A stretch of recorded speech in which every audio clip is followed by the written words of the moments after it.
You can be the greatest, you can lead the rest. Be the King Kong, never second best. You can shake the earth, you can win the fight. Stand tall, never back down from the light. Raise your head high, break through the wall. Prove to the world you can have it all. Be the master, chase the dream. Nothing's ever out of reach, it seems. Standing in the Hall of Fame, and the world's gonna know your name. 'Cause you shine with the brightest flame, and the world's gonna know your name. You'll be forever in the Hall of Fame.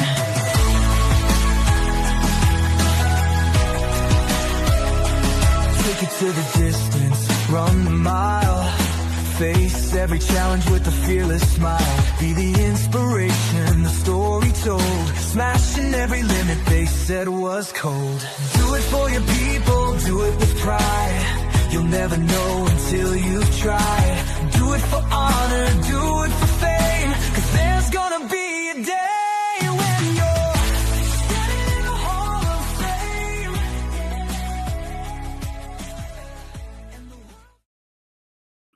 Hello, everybody. Welcome to the 2025 kickoff show to the Hall of Fame. After this, you are all free to post your inductors videos, your inductee videos, whatever you want to do. If you've got someone inducting you, please get them on the page. EWN, go over there and join there. If you're being inducted and you want to post a video thanking the people that have been a part of this EFed hobby, career, whatever you want to call it, go ahead, go and do that. I think this is just living proof of how much EFed has evolved. From when I first started, this is my 20th year in EFed, video EFed, and seeing where I started having to maneuver around several different platforms to have this kind of thing that's happening right now, that intro music, this platform that we can get people on in a panel, and we can discuss all these achievements that everyone else has done. And with that being said, I'd like to pass over to the introduction to this show here today, the kickoff show introduction. Please enjoy. It's a little bit old school, but please, Dan, take it away. Welcome, everybody, to the 2025 Hall of Fame. Featuring the likes of Baloney Anthony Epperson, Joseph Garcia, the Titan Lane Kelly, Hobo Joey DeWitt, the Ripper Jack Robertson, the Shady One Eric Callender, Fuckman Phil Marshall, Daniel Saint, EAP, Dan Ness, they call him Bong Daddy Josh Byers, the Gypsy Heather Johnson, Corey Hack, Emily Negron, and Eli Black, the Iron Bison. Together they are the 2025 Hall of Fame.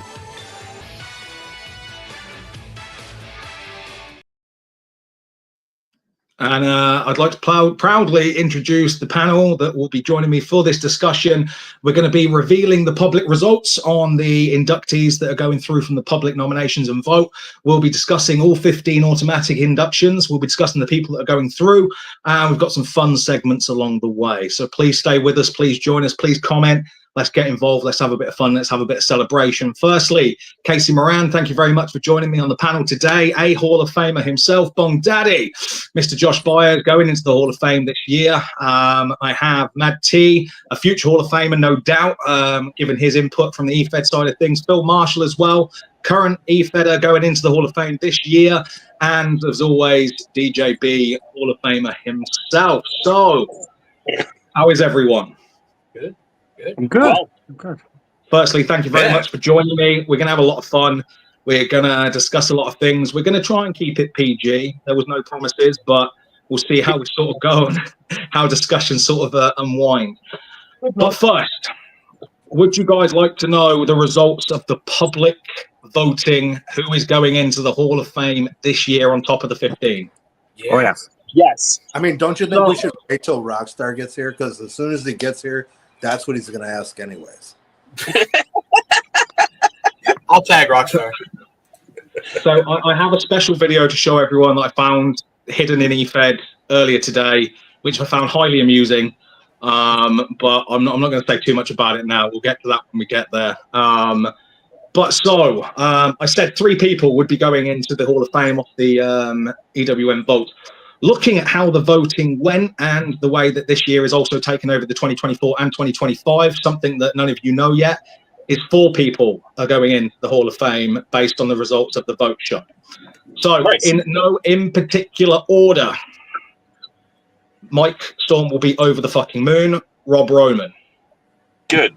Well deserved. Woo. Come on, Rob. Number 2. I've been trying to keep this one out for many years, but now the public have spoken. Johnny Rockstar. Yeah, let's go Rockstar. Fun story, Johnny Rockstar has actually been falsely inducted 3 times, thanks to Mike Storm, Robbie Cutthroat, and Bubba Boudreaux. And then I was made to look like the arsehole because I had to turn around and tell him, you're not. So, well, now he finally is, so good on him. Now he finally is. Okay, number 3, so going into the Hall of Fame. Again, someone I think very well deserved. Crept up through the back door there. No pun intended. TJ Blair will be going into the Hall of Fame this year. Yeah. Yeah, Well done, TJ. And number 4, nearly broke into the 40 votes. And as I said, well deserved as well. Was harsh for me to keep him out. Al Strayer will be going into the Hall of Fame this year. All right. Right now. So there you go. There you 4. Rob Roman, Johnny Rockstar, Al Strayer, and TJ Blair. So there you go. They'll be joining the discussion party as we sort of go on later today. So let's get into the thick of it. So none of you guys know the running order, the 15 people we'll be talking about. So let's start off with the person I think I inducted first, actually. No, it wasn't, but Joseph Garcia. Funny guy. Josh, I'll let you start. You let me start on Garcia. All right. I mean, Joe's great. He is. I met him December 2020. Definitely edgy. You know that. Great with the hype videos that he puts together. He puts a lot of time and effort into it, which matriculates into the results never coming out. But I mean, Joe's great. From a troll standpoint, there ain't nobody better. I mean, he's reposting or bumping shit from like 2.5 years ago on EWN still, you know. He's his own biggest fan, but I think all of us are Joe Garcia guys at heart.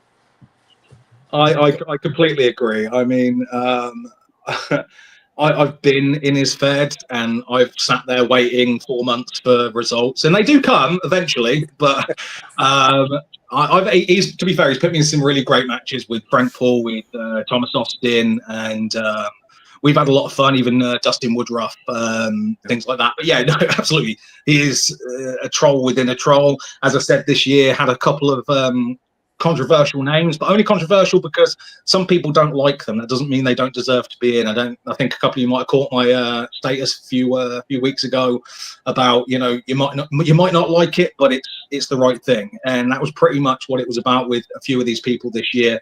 No one argued because there's nothing to argue at the end of the day. And Joseph Garcia is one of those people. Yeah, he will crawl under your skin, he will pinch your veins, and he'll run away, but he is also very talented. He's a good promo artist. He's a great promoter. He is a fantastic promoter if he got the results in on time, agreed.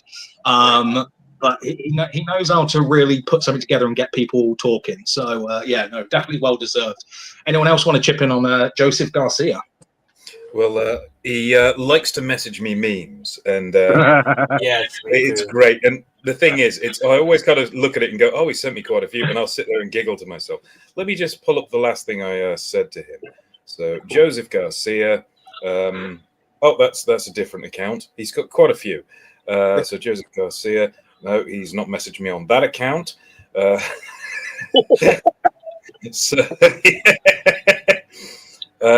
So Joseph, oh, there's lots of them. No, but essentially he just sent me a message where he was looking threateningly into the camera, and I just simply sent him a message back and said, "Joseph, are you trying to seduce me?" So I'm still waiting on my match results from like 5 months ago. Keep waiting. No, So, that was for a second. Whenever I think of they were dead. Joseph Garcia, I cannot help but think of this image right here. So for many, many, many years, that was his profile picture. And whenever I seen that pop up, I knew instantly I had to click on the video and watch it. He doesn't. He takes no shit. He gives no fucking gives no fucks. I know we said PG, but this is just how I feel. That guy is up there with the best of trolls. Like Josh, like Phil. He knows how to fuck with people's heads. He knows how to mess with them, and he knows how to get them to genuinely respond. To me, You know, he's don't doing get his a job reaction. perfectly. Yes, exactly. Yes, usually Not all sexual arousal. But no, definitely. Okay, so moving on, because we've got quite a few people to get through here tonight. I know this is someone that Josh, you're going to be well interested in. Lane Kelly, Titan. For me, early days, I watched him really early on, and he sort of slipped under the rug for me. And I didn't see him for many years, but I knew he was still around. I knew he was still promoing, and it wasn't the art of what he was doing was being lost on me. It just wasn't being presented to me. And then suddenly he put himself in a more bigger light, and he put himself more out there. And he did go to Heresy. He did perform in the World Cup, and the World Cup was where it really hit me that this guy is evolving all the time, and is one of those people that isn't just sort of there as a stalemate. He's there to sort of make an impact and improve and get better and deliver, and that's all I've seen him do is deliver, especially in the last 2-3 years. Lane's a sponge. That kid is a sponge. He does not mind taking criticism. Last year's World Cup, me and Josh had to literally rip him a new asshole for his promo against Carter, the one that he wanted to do. And me and Josh literally ripped him a new asshole. Or like, if you post this, we'll kill you. I will go wherever you live and we will kill you. And he's like, okay, I'll switch it. And he did. And it beat Carter. So it beat Lorraine. So, the kid's a sponge. He definitely takes criticism very well. I met Lane back when I actually started, when it was just like, come to this EFed page, come to this EFed page, and it was one of the more I don't want to say like lowly EFed pages, but definitely not really many big names in there. But Lane was creative, and and just to see him evolve has been a very awesome thing to see. So, this is very well deserved for him, I think. Plus everybody else. But yeah, I remember first meeting Lane and OEW. We were both champions at the same time.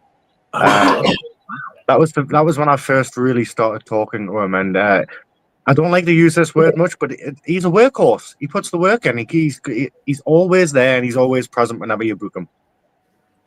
Why do you always like you're looking in my soul when you say OEW? But you know why. I know. Every time. But yeah, anything from anyone else on Lane? I fought Lane twice in comp, and that was some of the hardest matches I ever fought. You know what I'm saying? Yeah. Lane is a hell of a talent for real. Yeah, funnily enough, I've faced him twice as well, and I couldn't agree more. Guy's an absolute beast. Yeah. So yeah. Good kid. Good stuff. Good kid. No, definitely. He deserved this. I think this was one of those outsiders. I don't think he expected this year. I could tell that by his response, but definitely well deserved.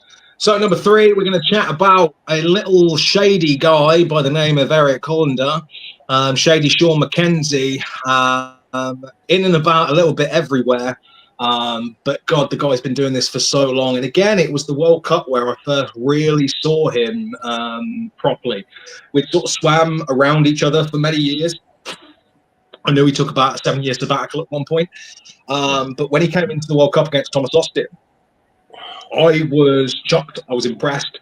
And he took Thomas all the way to the fucking limit. And it was a shame that was his first round draw in the 2022 World Cup. But, he's done great things. Again, promoting, being a personality in EFed, doing many other things. And he's just a genuinely fucking nice guy. When you talk to him, he's just funny. He's down to earth.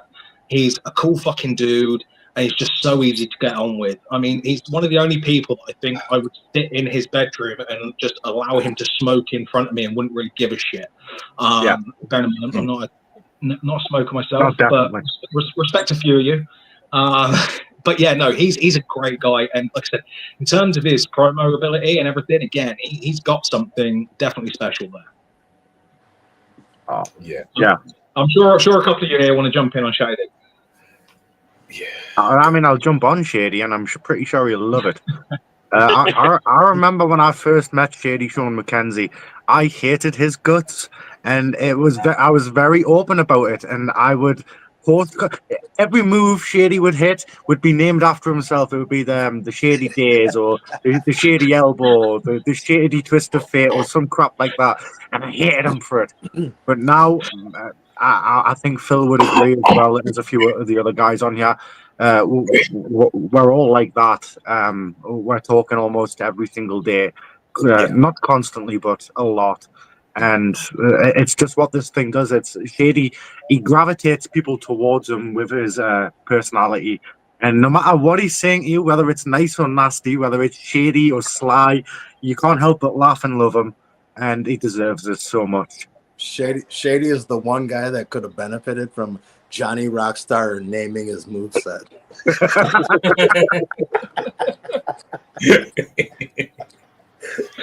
Yes. I too have masturbated to his Facebook pictures. I'm sure you have. Rockstars? Yes. we know Phil loves a broom. But it doesn't matter, does it, with Shady? You know, the guy puts on a Batman mask and suddenly it's fucking legendary. The guy just sits there with a hood on and everyone just laughs, you know. Shady, how can you not? He's just got that personality. But it's great. I just remember one time doing After Dark, and he was in the whole Bat Shady gimmick, and we just turned around and went, "So, Shady, what do you think of that gimmick?" And he leans into the camera and goes, "Both of my parents are dead." And then he doesn't say anything else. Seeing as it is Thursday night, and there used to be a little show on a Thursday night called with EFed After Dark, and there was this random advert for like this sports golf place. and Shady of all people turned around and goes, "That's literally 10 minutes away from my house." Like, no, it's not. No, it's fucking not.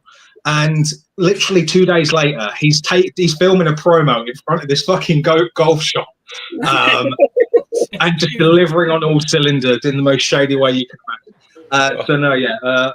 Been in this very long. Got a lot of longevity, and he's done a lot of great things. And he's just someone you love having around. Creating the SME, can't deny. Definitely. Yeah. So, moving on to number 4. I know, Dan, you might have a few words about this person. So, Jack Robertson, the Ripper. I'm gonna start with a fun story with Jack, and it actually starts off with me telling you he beat me. We're in a little place about 9 years ago, run by Sonny Lucas, and he was like one of Sonny Lucas's like best mates. And Sonny puts me in the main event against him in a comp match. And I just remember doing this whole promo where I like, rip my shirt off, and I'm like, I'm the fucking Ripper, and screaming like the Unfiltered does, but with a much tamer voice because it was 9 years ago. And I thought, oh, that was a really good promo. I'm really looking forward to seeing what Jack does. So Jack gets this like fucking towel, puts it over his head, comes into the camera and sits there like this and literally just buries, like he's talking under a fucking towel. And he's just whispering, going, I'm going to beat you, I'm the Ripper. And I thought to myself, do you know what, this is the easiest win I've ever had in my fucking life. And then Sonny puts the results out and puts Jack's beat you. And I was like, well, Sonny, never talk to me again. That guy. Yeah. However, Jack has been doing this a long time. I know he spent a majority of his time around the IWs, but has ventured around like WKP, KPW, Sonny's Fed, places like that. And I know he's been a big part of the Fed that I don't know if you're still running, actually. Sorry, Dan. But you took over GWF. Yeah, GWF. It's now merged with SWA. But Okay. yeah, I've known Jack for a hell of a long time. It's got to be at least 10 years now. We have had our ups and downs. Yeah. At the end of the day, he shows up. He does what you expect him to do, whether you like him or not. I don't want to say anything good or bad about him because recently we've only just started getting on speaking terms again. We did have a bit of a falling out because of where he is now. But other than that, yeah, he's been in it long enough. It's about time he got in, I guess. Yeah, I think he's one of those people that have sort of since the Hall of Fame started, because of how long he's been doing it, it's sort of just sat there in the list of contenders for so long, and it sort of reached a point where he was almost one of the first people I put in this time, because I was like, he's been around long enough. Listen, I don't want this to come across the wrong way. It's not always about who are the best promo artists to do. Like I said, he can cut a good promo. He does a great job. He's very consistent. He's very around. But his longevity, his dedication to the game, and everything like that, mostly overall has got him where he needs to be here in this Hall of Fame. And people do like him. He's an asset to IW. I know it's not always the best two letters to say in front of this crowd, but it's still a part of the community. So yeah, I have no problem with IW. It's just the management that I have an issue with. There are actually some very good guys over in IW, and so that's why I'm one that wants to jump on the fuck IW band. They've got some good guys, so can't shit on Jones. Yeah, can't shit on Jonestown because they drink the Kool-Aid. Anyway, moving on. I haven't recently become a judge over in IW. Shh. Oh shit, we're fucked. But anyway. Recently, it's Judge Frank Paul versus Australia, actually, and the results will be out tonight. So this actually been my first facial appearance in IW at 3 a.m. UK time. So, hey, Grant, maybe you can get me back into IW. I think that's the easiest way to get me back out. Yeah, I won't be able to see that match because Mr. Jones doesn't like me. But I was going to ask if I'll send you the bootleg, Phil. I'll send you the bootleg. Send it me on DVD. I want it with the Japanese subtitles. We'll have Asian Panda on commentary. Yeah, exactly. Okay, you guys are talking a lot of baloney right now, and that gateway really nicely into our fifth person. Tony Baloney, Anthony Epperson, Anthony Del Rey. God, we do go back so many fucking years. First time I ever faced him was as Tony Baloney in KPW. So, I mean, that's about 2016, 2015 time. So, yeah, about 10 years ago. And he's a bundle of fucking joy in the most annoying way. He is willing to get under your skin, but do it in such a clever way. He's a clever person. And he knows exactly how to push people's buttons without actually pushing too hard. And at the same time, he's a fucking brilliant promo artist. I think he's definitely one of the higher talented people within this community and within this game. And I don't think he gets enough credit for that either, on top of that. I remember in the biggest World Cup we ever did, I think it was 2021, we had 24 teams. Over 60 competitors competing in that World Cup, and he brought in a team in the first round, and they absolutely blitzed it. They took all four of their matches. Unfortunately, there was some politics that went on. They got two of their members left the team because they didn't like some of the stuff that was being said, and Anthony and his other teammate couldn't carry on, and it was a shame because they probably would have went on and won that World Cup, if I'm being absolutely honest, not taken away from sort of I can't remember if it was XW or IW, but they did some great shit. But Anthony obviously created the anti-EWN page, if you will. He created his own version of what he wanted to do, and for me personally, I've always been pro anyone creating their own and when I say own version of EWN, I mean that in its purest form.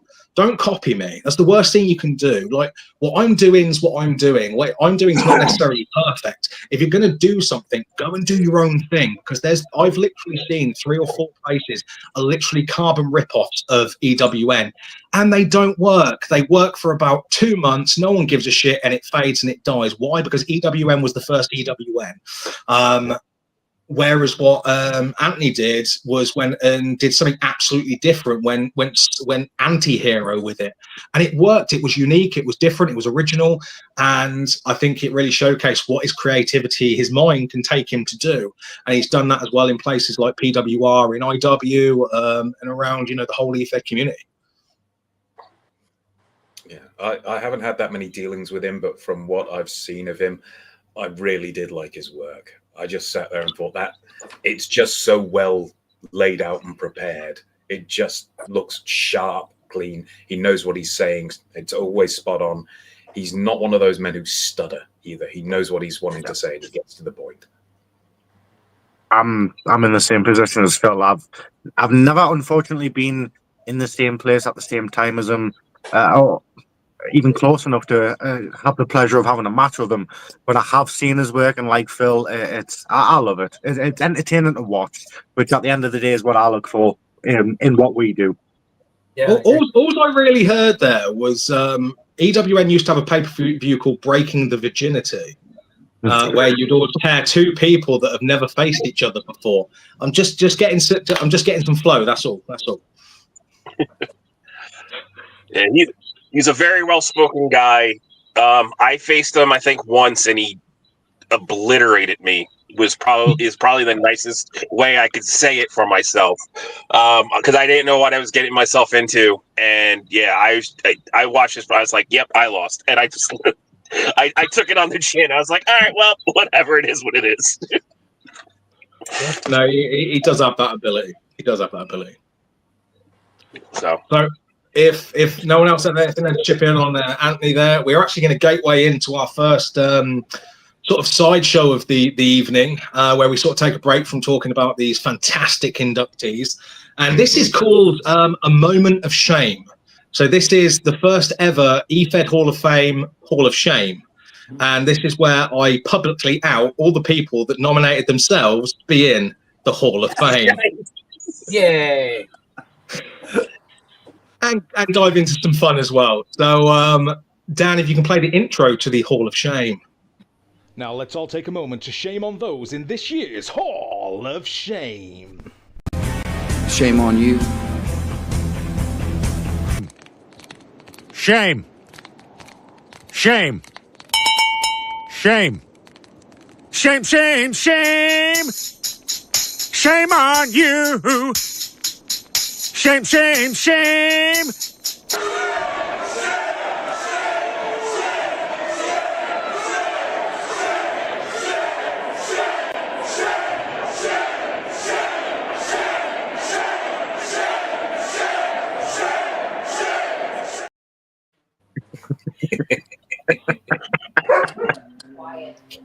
Oh. Yeah, I tell you now, I've never had so much fun making a video than I did with that. Personally, it's not even good, but it's just fantastic.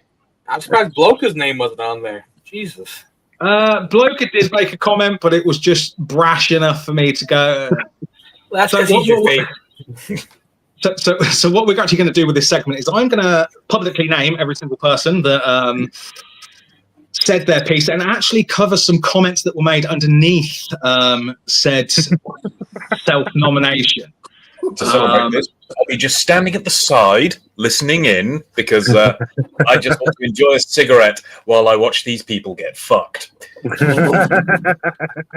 Okay, so number 1 was Richard Dolph.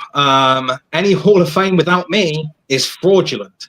Right, before we dive into that a little bit, Dan Ness hit him back with sounds like some CWF propaganda to me. I mean, you can't hate on Gringo too bad. He's just an old man. Mike Storm just put ever so elegantly in the Mike Storm fashion, retard. Go on, Mike. Mike Storm. God damn it. Richard Dolph, he's CW guy, Gringo. We've had some fun with Gringo in After Dark. But yeah, he's a very outspoken individual that speaks very highly of himself. Yeah. Gringo wanted to meet me in Missouri in St. Louis so we could throw hands. St. Louis, Missouri? You should have hit him with an RKO. It would have been so appropriate. Fucking A, Gringo. Jesus. Number 2 was TJ Blair. I'm gonna rip on you for this. So he put Tyrion Moon nominates me. I'm dead. Sorry, Blair. Number 3, one that I really want to talk about because there's a lot to talk about here, and a lot of lies. So Nathan Roop nominated the Nathaniel Rage. There was comments as well to this. Comments followed were by Dan Ness. Nominating yourself is like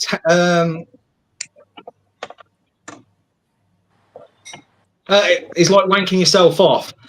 It ain't the same as the real thing. It is if you sit in your hand and numb it first. Potentially. So Nathaniel actually said as well so when we posted the polls, not the Polish, we're not Germans here. But when Nathaniel said he had 7 votes, so he doesn't understand why he wasn't on the wasn't in the Hall of Fame voting. He had 3 votes. One of them was from himself.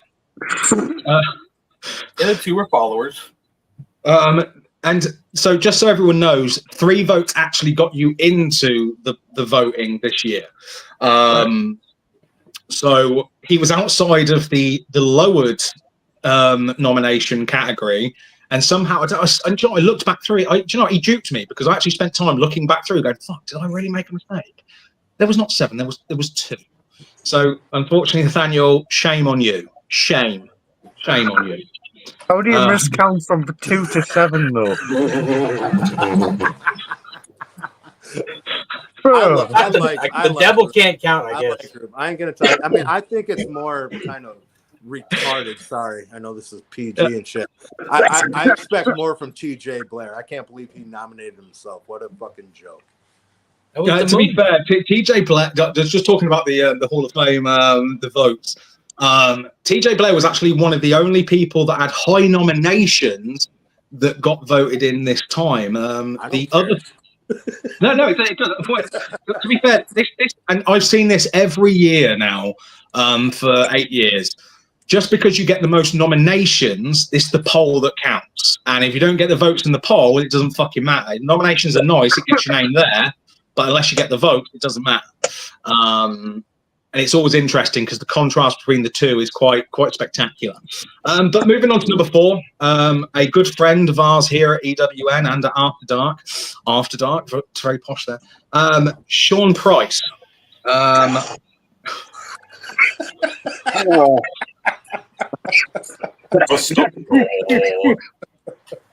So Sean Price put, "What about me?" What about him? What about Raven? What about Raven? Yeah. I'll take a number 4 supersize with a Dr. Pepper. That's all I got for Sean Price. That's all I got for Sean Price. Can we just take a second to appreciate Sean Price? Because he did do that match against Nick. I can't remember his fucking name. He's so irrelevant to me now. Nick Diaz. Who? Nick Diaz, Nicholas Ryan. Yeah, that knobhead. So he did a match against him and then just went fully in on his family. Like, I've never seen anything like that from Sean before, where he just literally ripped into his entire family and just said that he wanted to bury him dead. And do you know what? I praised the message. But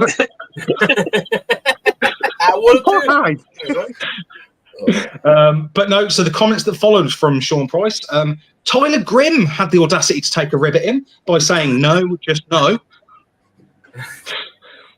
Dan Ness again.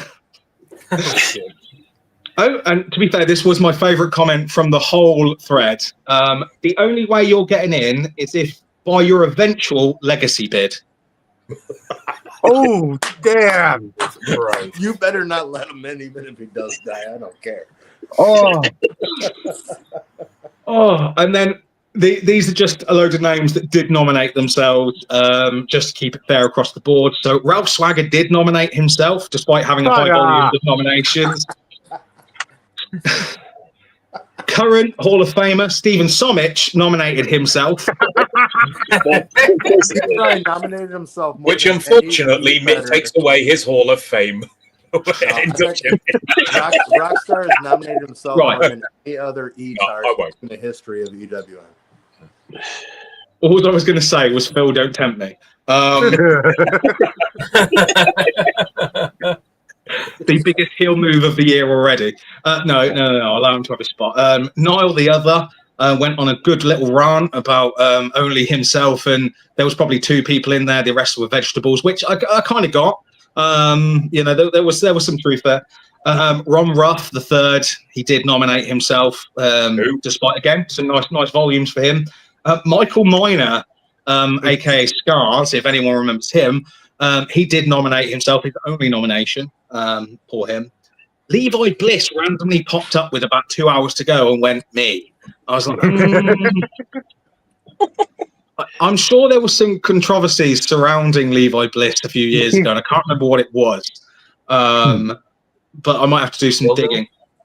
What was that? He's a dildo? I mean that's not controversy, that's just fact. That's true. Also, He can't be a dildo.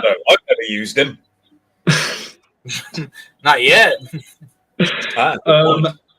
2025 Hall of Famer Joseph Garcia was the first person to nominate himself of the lot, with the picture that you posted earlier, Darren. And I'm going to shame this person. He didn't technically nominate himself, but he did inbox me. Major shame. For the person that had the audacity to say to Sean Price, no, just no, Tyler Grimm. Oh my God! Awesome. Darko, you're dealing with this time. I'm not dealing with him this time. That's on you, Darko. he inboxed you. Fuck. So, yeah, he inboxed me saying, I don't understand how I didn't get into the poll votes. And I'm like, well, I don't control the public. Why are you inboxing me? Go and hoard some fucking nomination. Do something Because about it. everyone knows you suck. The only thing that bothered me about Tyler Grimm this Hall of Fame season was the fact that he nominated himself and then he went after people that were better than him and told them they didn't belong. Like, what the fuck? Whatever you got, I need 2 of them. Before we sort of gateway back, just going to have a look at some comments to see if there's anything that work. Byers is Dying by Danny Dacker. What's that? I'm the devil, of course. I'm going to nominate myself. I mean, fair play for being lighthearted. That's fair play. But yeah. What? Okay, so we'll move on, and we're going to discuss the next 5 automatic inductees into the Hall of Fame. Number 6 being Phil Marshall, who has joined us here today. Thank you very much. Well done. So before I allow anyone else to speak, we spoke about this in person. The first time that I ever saw you cut a promo was in XWE, and my immediate reaction was, this guy fucking intimidates me. Watching you do what you did creatively really shook me, especially as I was trying to find something within myself at the time. I was just known as the rah kind of guy with intense eye contact, and I was trying to find something new for myself, and then you just come out this Brit with using memes and other means of sort of like creative art within the actual promo editing, which hadn't really been seen at that point before. It was very innovative. It was very new. And I remember just looking, going, fuck, how do I match up to this? And if I, and every week I was expecting to see Phil Marshall versus Grant Miller. And I was getting anxious in a way that I was like, what would I do against this guy? What could I physically do to knock this guy and rattle this guy? And the answer, I didn't have an answer at that point, and we obviously didn't meet till later on down the line. But that to me just showed me off the bat, first time seeing you, what you had to offer and how special you were as a promo artist. So well deserved for me, especially years down the line. Everything you've done as, you know, I don't know whether to call it an EFed pundit or an EFed like sort of personality. Not sure what we call them in this, but you've taken that and you've taken it to another level, and you've entertained throughout, as well as proving that you're not just an entertainer. You are, in the world of what we do, a world-class promo artist. So yeah. Okay. Damn right I am. There you go. No, I mean, do any of us need to talk, or should we just let DJ B splooge all over his chest? Right. I mean, Jesus Christ. Well, I was waiting for it. I love Phil. Phil was a key part in the World Cup. He was a key part in going after Rob Roman. I've never turned to anybody for any help or advice in any situation except for those two, and I went to Phil. So, I mean, and then on top of that, like if there's a UK version of Joe Garcia, it's Phil. True. Right. I want a fucking t-shirt of that. I mean, it's 100% right. Like, I remember when I first met Phil, he came in the OG and everything. Like, this man, like, right away showed me he's a fucking genius. And I've been sitting here rattling my brain how to fucking confront Phil Marshall at the SME tournament. Well, I mean, to be fair, you've only been exposed to Justin Barr for most of your career. So, I mean, Rockstar seems like a genius. I mean, I did go to CWF for a year. Oh, yeah. But, you know, but Phil is a fucking goddamn genius. Like, when he created that shoot, like, he was telling me, I'm going to do this right here, how he was going to do it. And I was like, I can't wait to see this shit. First time I seen the shoot, I was like, what the fuck did you just do, Phil? Oh, yes. I think the story of AEP, not inductee EAP, but AEP. I think that was, because I completely ditched the old gimmick and the one I was using in XWE. And I was talking to a few people, and Dark and Grave said to me, no, keep with the gimmick. It's going really well. And I just thought to myself, I fancy a change. You know, I don't want to be so serious. So when I did that first AEP gimmick, where I just walked out, there's a TV behind me, the shoot sign there, and I just decided to be it's PG, isn't it? I mean, you don't want to take advice from a meth head anyways, right? Yeah. I'm not going to go into a big, massive, long rant or anything like that about Phil. I'm going to save that for the next day or two, because I am going to induct you, Phil, into the Hall of Fame. All I will say is I consider you my brother. I no homo love you. And this is long overdue, in my opinion. After Dark would be nothing without you. SWA would probably not be as what it is now without your guidance and your help. But we'll get into all of that when I do the induction. So congratulations, bro. Okay. Shall I end this in the Elon Musk way? Yes. Josh knows exactly where I'm going. You're also a top-class pervert, and that's the only reason why I come to visit you. And you know you're gay for him. Don't lie like that. We all know you are. Stop it. Yes. But this guy literally somehow took a 20-foot container and turned it into a promo genius. Let's not forget this. That shit was fucking amazing. Tarquin, the industrial container. And just in case you're wondering, yes, ladies, he's still single. Ironically, I don't think you get Sainsbury's in America, but every time I go into Sainsbury's, they've got their own brand of gin, and it's called Tarquin. And every time I look at it, I just smile and look up, hoping it's not coming down. Have a bit of a giggle. Oh yes, I remember when Tarquin had his one and only match. It was at an FTW event. Ray Jax got in the ring, and then Tarquin just went, and the match was over. Ray Jax, June Hall of Fame, fantastic. So beautiful. So moving on to the next person. Again, a bit of a controversial one, but at the same time, well deserved. Joey DeWitt, Hobo Joe. Okay, I'm going to start off with a really fun story about Hobo Joe, only because it's my favourite story in EFed that involves myself. So I went to a place where Christian Seibel was the promoter called Is he frozen Strike for anybody else? Huh? It kept on freezing for me. Oh, okay. Can you guys hear me though? Yeah. Yes. Okay, good. So I'm in Strike Force. They want to crown the first ever Strike Force world champion, so they pit Ryan Huckabee against the Unfiltered Animal. Great, great star attraction match. That'll do. Cool. So Joey's the one and only judge. One and only. He's the sole judge. He gets to watch both our promos and pick a winner. We promo against each other, and Joey picks Huckabee. He says, right, Ryan wins, so Ryan becomes the new Strike Force champion. I then message Ryan, not anyone else, Ryan, and go, what's what I'm about to do? You're about to lose the world title, and I'm going to win it. And he went, no, you're not. And I went, no, seriously, just watch what I'm going to do. So I messaged Christian Seibel and went, he called me Grant Miller in his promo. My name's the Unfiltered Animal. That should be a disqualification. How's Joey fucking giving him the win? An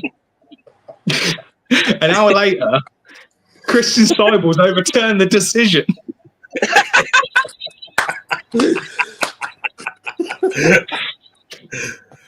I'm the Strike First world champion. Ryan's going mad, but he can't go mad at me because I told him what I was going to do. And Joey's literally stuck in the middle going, this is not on me. So yeah, that was one of my favorite fucking stories in EFed. And bless Joey, he was stuck right in the middle of it. He called it honestly. He didn't do anything wrong. There was no wrong with calling me Grant Miller, but I just made it like it was wrong. And at that time, it was easy to get a DQ for the stupidest shit. You haven't said the arena, you haven't said 3 moves, you haven't fucking gargled your opponent's cum. Whatever reason you want to fucking lose by, it was there. But no, Joey's one of those guys that is a workhorse as well. He will be there. He'll promo whether he has to shoot it in front of the fucking gas station or in his basement or just outside his home or on the streets. Who knows? But he definitely lived up to that grimy, grungy gimmick. And I like Joey a lot, and he has put himself in some fucking awful situations in EFed, but ultimately I think he's earned this one.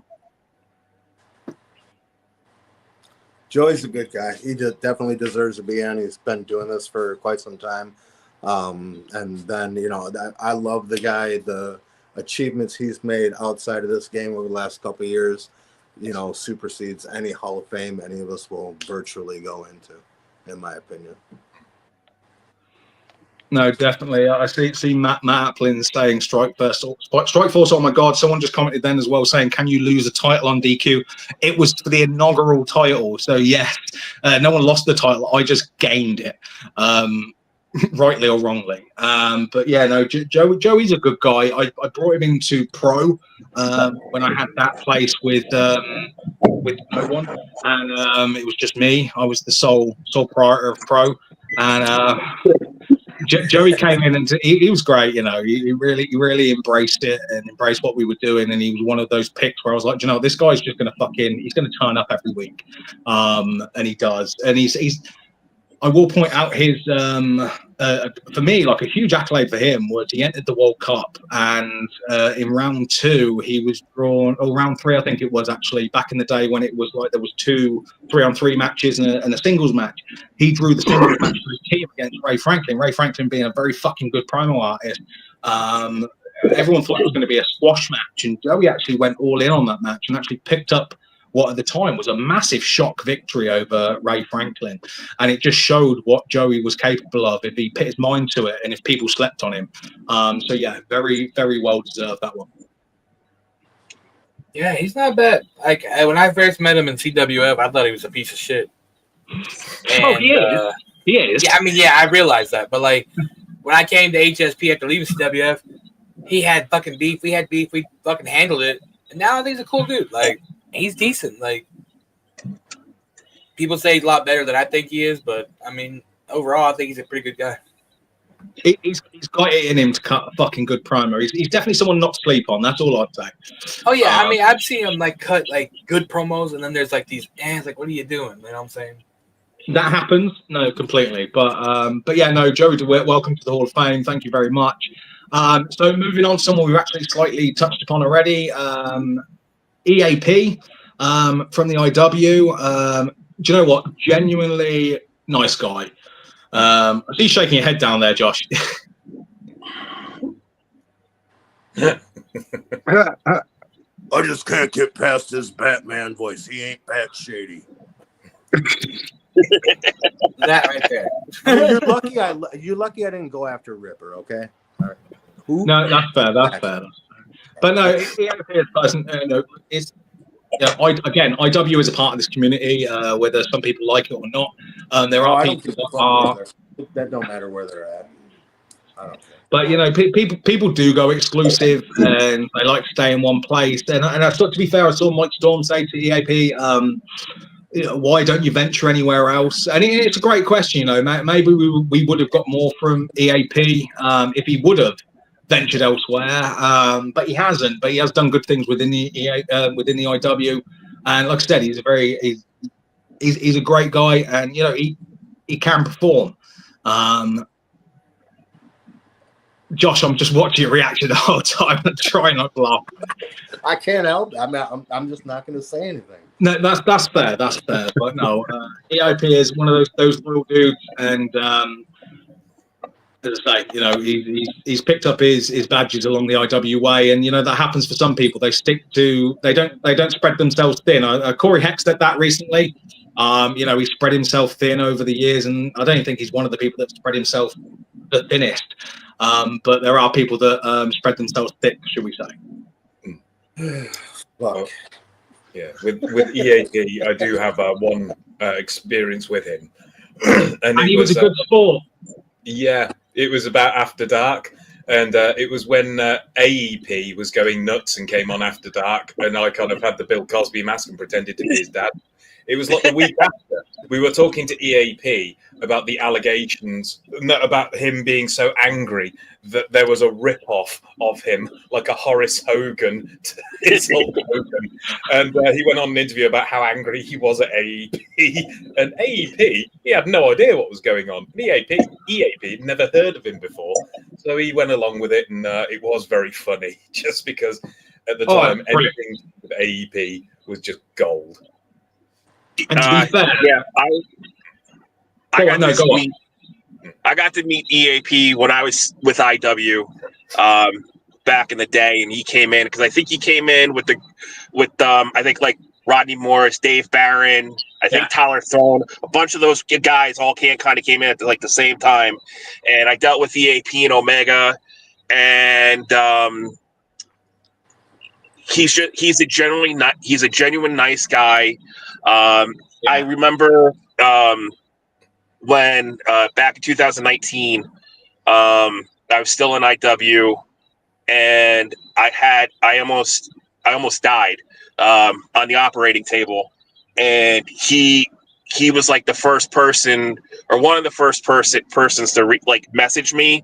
Him and Matt Applin were the two first people to message me. Those are the first two messages I read when I woke up. And then I found out in IW, when they found out what was going on, he was doing the hashtag fight Casey fight or something like that in IW, like trying to get everyone to pray and pull together to make sure that I got out of the situation that I was in. And that's just he didn't know me from a hole in the wall. And that just proved the type of character he had. And from that point on, I've always respected the man.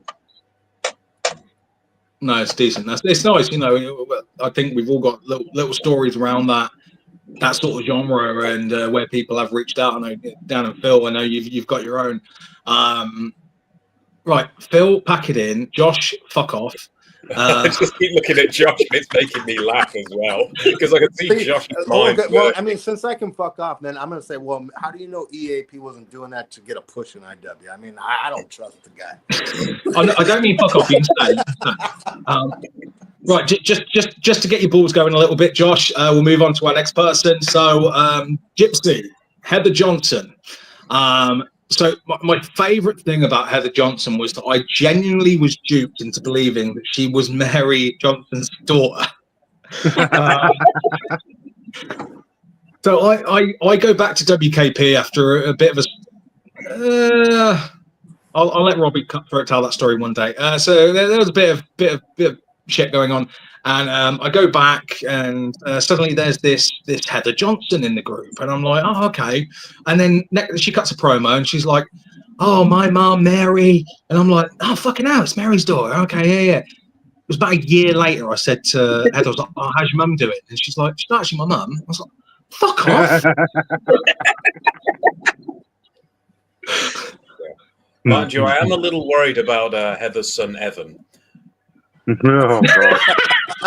That's what happens when you crossbreed Mad T and Heather Johnson. I'm just saying.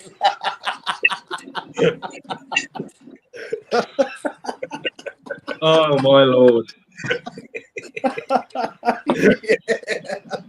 But no, you know, before that, I was going to ask you, Mad T, how are you fucking at full attention right now? As soon as they said Heather Johnson, I have been since you've been on here, buddy.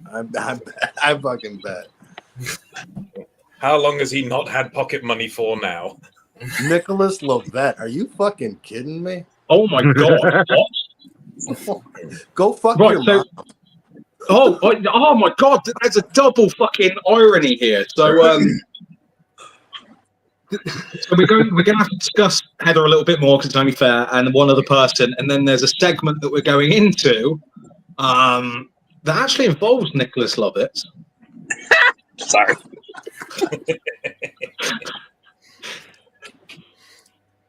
Unfortunately, it didn't actually make the original cut, but fuck it, I'm going to talk about it now because you commented. So Nicholas Lovett threw his mum under the bus. More than that. He threw something underneath her. Theoretically and metaphorically and probably physically. So there was this whole thing in EFed where Nicholas Lovett had a reputation for reporting pages and reporting people. Obviously, big no-no in EFed, probably one of the biggest no-nos. You just don't do it. It's one of those unwritten rules. Everyone just knows it at the birth of EFed. So someone gets a report. It comes back. It's Nicholas Lovett's account, and it goes like fucking viral over EFed. And he just comes out with this promo in EWN. And he's like, "Oh, guys, it was my mum. She went on my account, and she was just reporting everyone." And so I did a breaking kayfabe news where Nicholas Lovett threw his mum under the bus. And it was a whole story about he literally grabbed his mum, threw her under the tyres, and she died.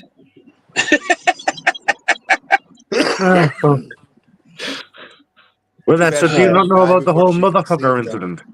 Oh, I don't know anymore. Oh, God. Go on. He fucked his mum. But apparently it was storyline. Well, that's necrophilia at this point. What a little fucking turd. Oh, no, yeah. That's why Nicholas Lovett is one of those. Nicholas Lovett is a dingleberry on Ronnie's ass. Yeah. I'm What a weird looking forward to motherfucker. seeing him in the Hall of Fame later this year. It's the only place that Nicholas Lovett's allowed anymore. He's blacklisted everywhere else. Yeah, But pretty much. congratulations, Heather. I mean, like, so with Heather, I mean, like, you gotta give Heather credit, you know what I'm saying? She never did comp, and Darko got her to go to VPW do comp. You know what I'm saying? And she won the predominant title, and she went a whole year undefeated in VPW defending that title. I mean, I don't know many women that's in comp. I mean, that, you know, can do what my opinion. I might be biased. I mean, I probably am. But No, that's bias. You're Mad T. I mean,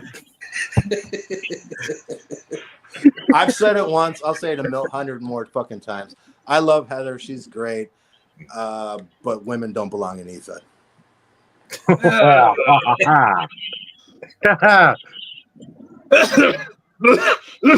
Sorry, I don't know what you heard there, guys. There was a technical difficulty.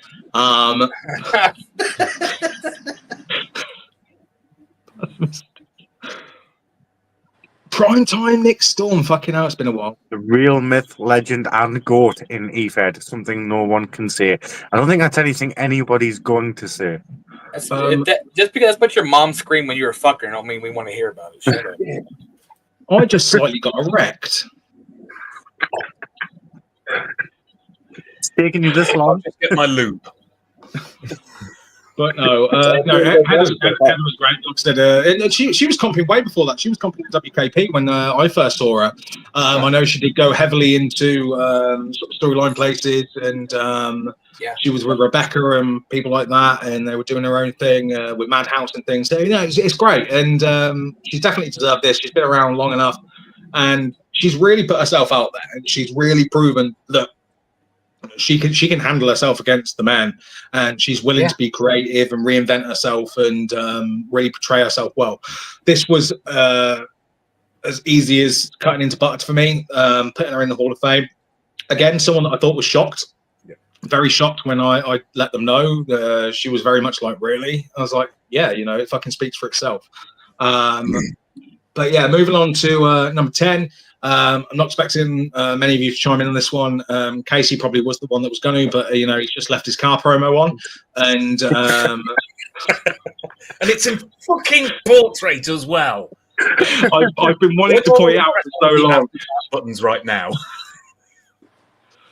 But yeah, Emily Negron Sinclair, another IW, been around for a fairly long time in terms of EFed. And again, spread herself very thick rather than thin. Stay with IW, pack it in. James Park wish you would spread something. Who will be inducting her into the Hall of Fame? No, Emily's. If I've told you once, Josh, I've told you 1,000 times. She won't accept my money. Right. Okay. We're not going into that one tonight. Love you, I James. want to, but no. Love the guy. He's a good egg. I will say that.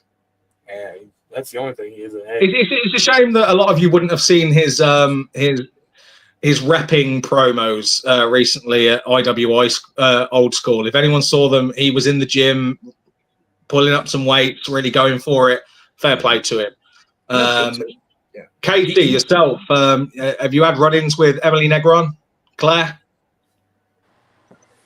I know, because it was way before my time, I think, especially with IW. I know I heard the stories between like her, Onions, and James Park, of course. That whole sick love triangle storyline with him eating their babies. It was great. I wish I was around to see all that shit. I really do. Really. That sounds like the most Onions thing I've ever fucking heard. Also a Hall of Famer in the IW, and EWN, IW. But yeah, no, Emily, one of those people that slips under the radar because she doesn't spread herself very wide, pack it in. But again, is consistent IW. She's been around now for about 3 years now. She took a sabbatical in the IW at one point, but I think well deserved with the Hall of Fame. Like I said, some people can sometimes just go under the radar and be forgotten, and that's not what this is about. It's about searching far and wide and delving into every corner of EFed and just trying to be as diplomatic and unbiased as possible. But with that being said, we are going into our next segment of the evening. So what I just want you to do first, Daniel, is play the Johnny Rockstar video. So this, before you play it, this was put out 6 hours and 15 minutes before the results of the public vote. That's all I'm going to say. Say this to everyone in Elite. By 6 hours and 3 minutes, by 6 o'clock. But that's it right there. Because something's gonna happen of a dream of mine. So I just want to give you the FYI. That's all it was. That was the whole promo, by the way. I knew what it was about, and it just so happened to cross me 6 hours before the results had come in.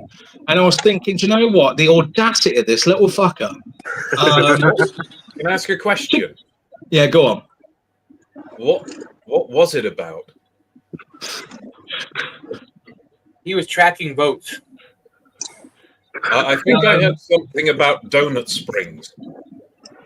The fact that he literally went into a league. I hope Rockstar's mom shuts his account down over the next week. I hope he becomes IW World Champion. Ironically, he has been, and we're going to cross that in a bit. But okay, we'll start with Rockstar and his audacity. Yes, one of the 4 that went into the Hall of Fame this year. Rockstar has been about, it feels like, forever. And as I said before at the start of this show, he has been falsely inducted into the Hall of Fame 3 times by 3 different people who have fuck all to do with the page.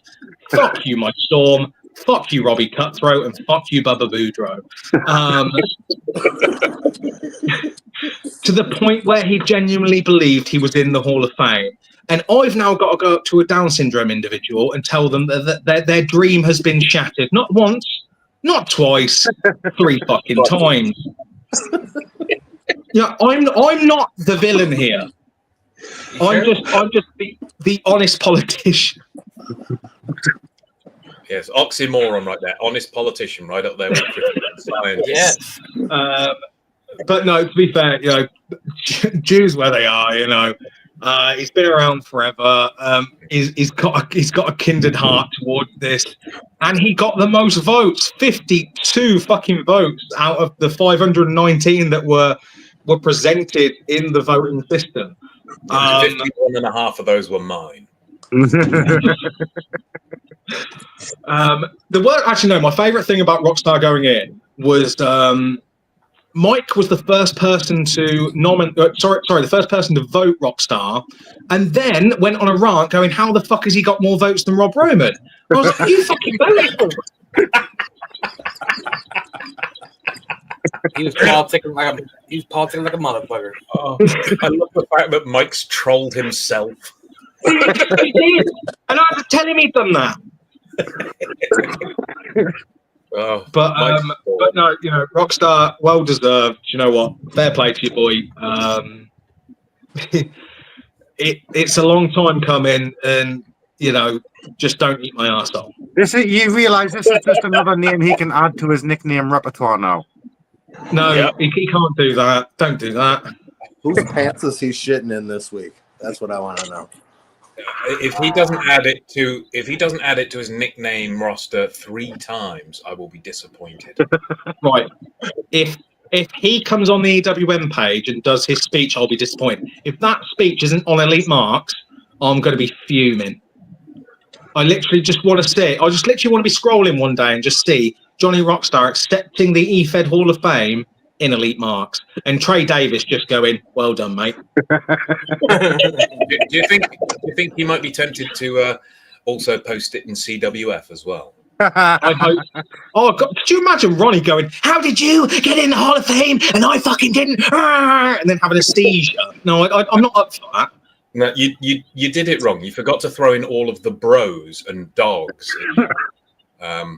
How bro did dog Johnny bro Rockstar dog get bro in dog to dog the bro all bro of dog fame bro. And then that's when Ronnie just taps his chest and throws one up. That's what Ronnie does. I'm not doing that. I'm just impersonating. Thank you, Josh, for impersonating what Ronnie does. Thank you, I appreciate that. I'm just saying hello to Ronnie Frank motion. Paul. The Ronnie motion. Remember, everyone. Thank you. So moving on away from Rockstar into Rob Roman. So Rob Roman got in after the Mike Storm campaign, but at the same time, this is a fun fact. Rob Roman didn't So bearing in mind how many people voted for Rob Roman, Rob Roman didn't actually get enough votes to get into the nomination stage of the voting. He got in through being a part of the shortlist. So there were 6 people that were still on the shortlist that didn't make it in the automatic voting that went into the the viral voting. So as I said to you earlier, TJ Blair, someone that got a lot of nominations and then got voted in. Rockstar, I think, got just enough votes to get in. He was like 3 or 4, and then ended up getting voted in with the highest amount of votes. Rob Roman actually didn't get a single nomination. There you go. Go and have a look back. There is facts. Not a single person nominated Rob Roman, but when the voting came in, was the easiest person to vote for. I think no one would have voted for him just due to the fact that they would probably already assume he was in because he's that good. Well, they're done because the list is already up, so fuck them. Literally, they got told to look at the list, Too long, didn't read. see who's not there, and then vote in who needs to be voted. But it's interesting from a psychological standpoint. It's interesting to me because people like Azriel got a lot of nominations. Blake Buchanan got a lot of nominations and was really heavily promoted to be in the Hall of Fame this year. And when it comes to the vote-in, they lacklustered. So it's just interesting to me to see how that sort of goes. But at the same time, those people should feel dimmed or anything like that. We've still got the Hall of Fame coming up in June. And some of them potentially will be going in. But for now, we're just talking about, who we've got now. So Rob Roman, incredible actor. I think that's probably the best way to describe Rob Roman is he's a fucking actor and he's so believable and he delivers so well. And I just remember someone sending me just off the cuff a promo of Rob Roman's. This was years after I knew him and he'd been doing stuff. Someone just said, I think it might have been Corey Heck or someone like that. And they said, just watch this promo and tell me what you think. And I watched it. I thought, fuck, that was incredible. Like visually, emotionally, bondingly, incredible the promo. And Rob Roman has that ability, and he's done some great things. He's been a booker himself and held some great matches in what he's done, and he's been a big part of the community and been involved in a lot of different things. Even having an E World Heavyweight Championship opportunity. So yeah, Rob Roman's fantastic. Yeah. I worked very closely with Rob over in NEW, producing 2K shows together, doing promos together, editing together. And he is when he has his mindset on a project, that's all he's focused on, whether it's a match, whether it's production. And he puts his heart into it. He really, really does. And he loves to entertain as well. Like you said, actor is probably the best way to describe him because it doesn't matter what environment he's in, he's able to adapt to it and almost instantly. Casey, can you pause your mic, bud? I think it's you with the bit of swirling going on in the background there. Nice one, thank you, Casey. But yeah, I remember. My experience with him as a promoter, and he did a show where I was facing Beast, and he really had everything set up there quite well. He made it very easy. He just wanted comp matches. I don't think it was an official NEW show. I think it was like one of the last shows he did where he just wanted to put on a lot of comp matches, and also faced him as well. And that was just a hell of an experience to get to lock heads with him. And it was only once, but I knew I had to come up with something a bit different where I tore down the walls at the end. But definitely hell of an experience to face him. He's probably, and Josh just picked up the camera there and he's probably going to say some bits, but in pro, one of the matches that I wanted to see because of the contrast was Rob Roman versus Josh Byers, and we put that together. And I believe you faced him a couple of times, Josh. Just once. Or was it just the one? Sorry. Yeah, before the. Yeah, Rob is a great guy to work with.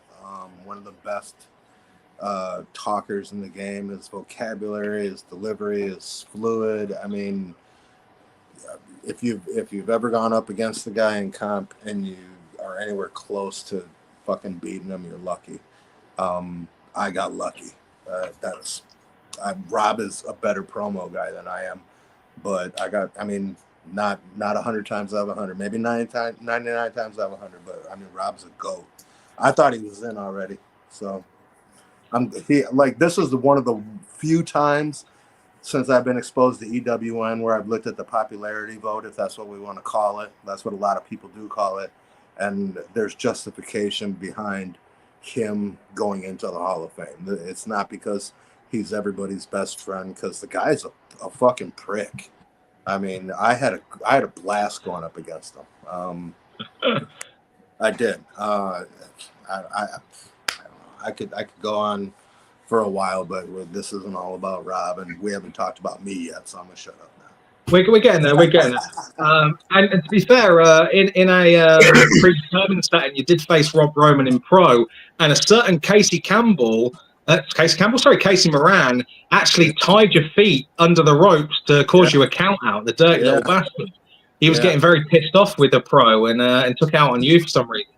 Yeah, he's lucky I'm forgive and forget kind of guy.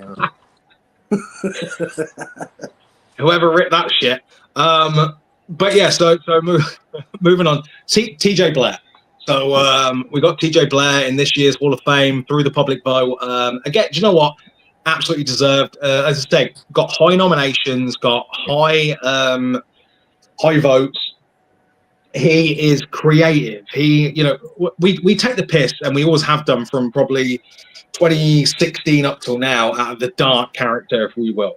It's the most overplayed character, and it's the shittest one ever done, and it's the most unoriginal thing you can do. But every so often you get these little peaks of originality where someone can take it and actually make it unique and make it original and vamp it up by 10. And TJ's definitely one of the guys that's done that.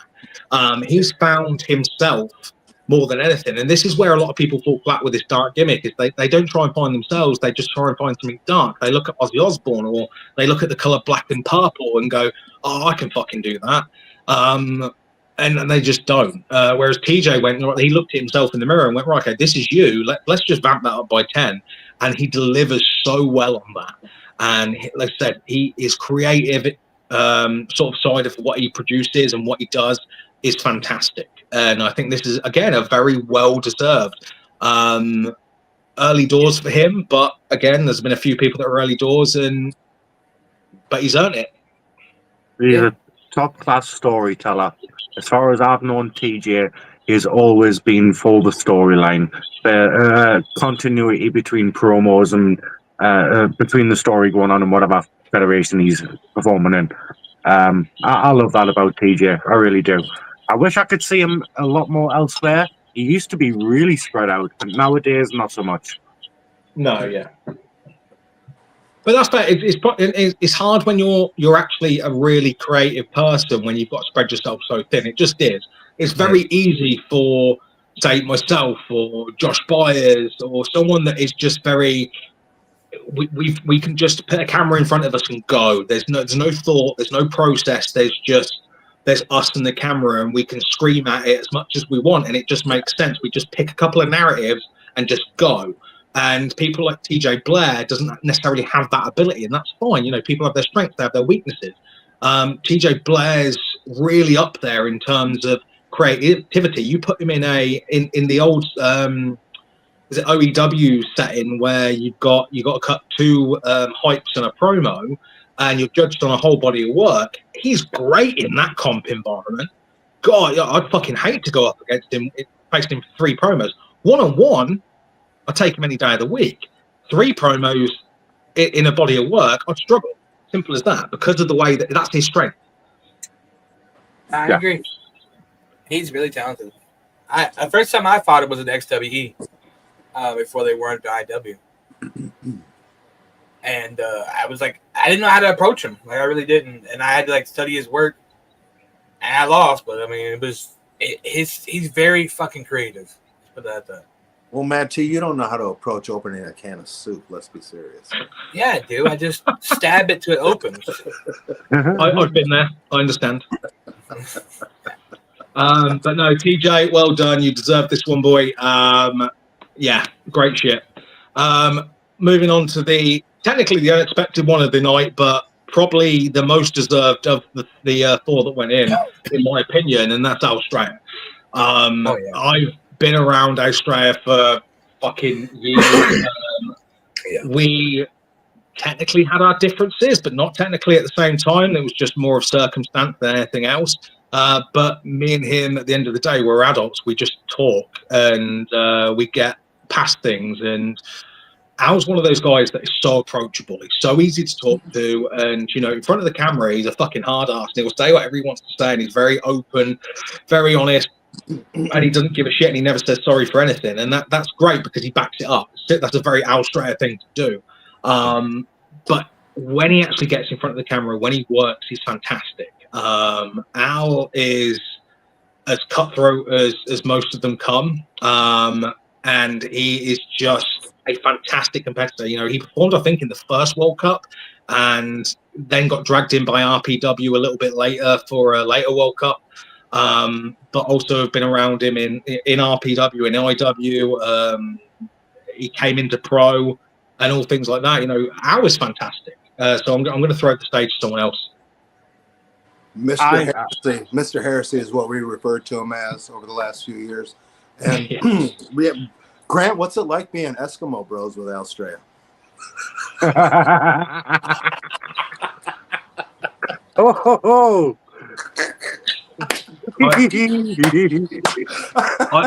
see, Matt T's looking like, what does he mean? I missed this? I made the trip and did the dip. Okay, you know. I must have been in CWF at this time. Josh, you like that? You told me I couldn't rip on any of the Hall of Famers going in. He didn't say anything about the ones that are already there. Hey, I'm always fair game, my boy. I'm always fair game. Yeah, I love Straya's work. Like, Straya's hella talented. Like I always wanted to fight Straya. Like when I first got into Heresy until Josh kicked me out. I seen Straya, and then when I came back to Heresy, Straya was still there, and I was like, his work is just like. And if you watch his interview that Heather did on her Big Apple show, like he talks about his career and stuff, and it's just like listen to the stuff that he did. It's like that dude's fucking hella talented, and he does it real life. You know what I'm saying? So it's like I want to see him, and like I just watched him and Darko go at it, and THC. Did you know that he joined? Like he was in EFEDs and then like got into real wrestling to improve his EFED game? Yeah, he talked about it on the interview. Yeah, Straya's my guy. I love that cut.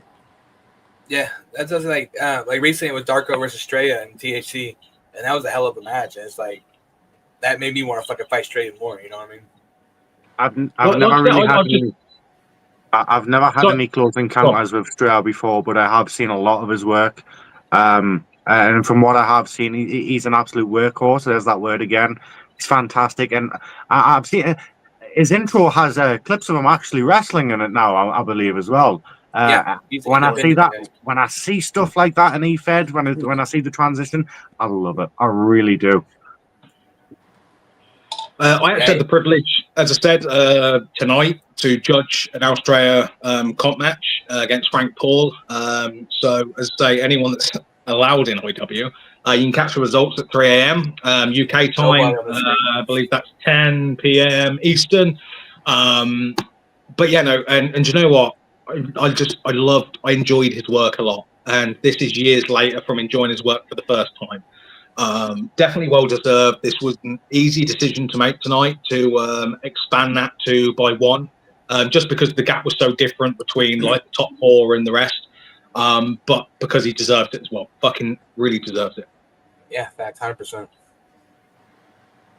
So that gateways us into our next segment of the evening. So something else happened during the Hall of Fame this year. Someone who wasn't ever told he was being inducted told everyone to keep his names out of his fucking dick. I mean, man. A certain Rick Rage. Do I have to? So I tell you, let's start by playing the Rick Rage video. Okay, fine. Heard just about enough of my name coming from you guys' mouths all the time. Listen here.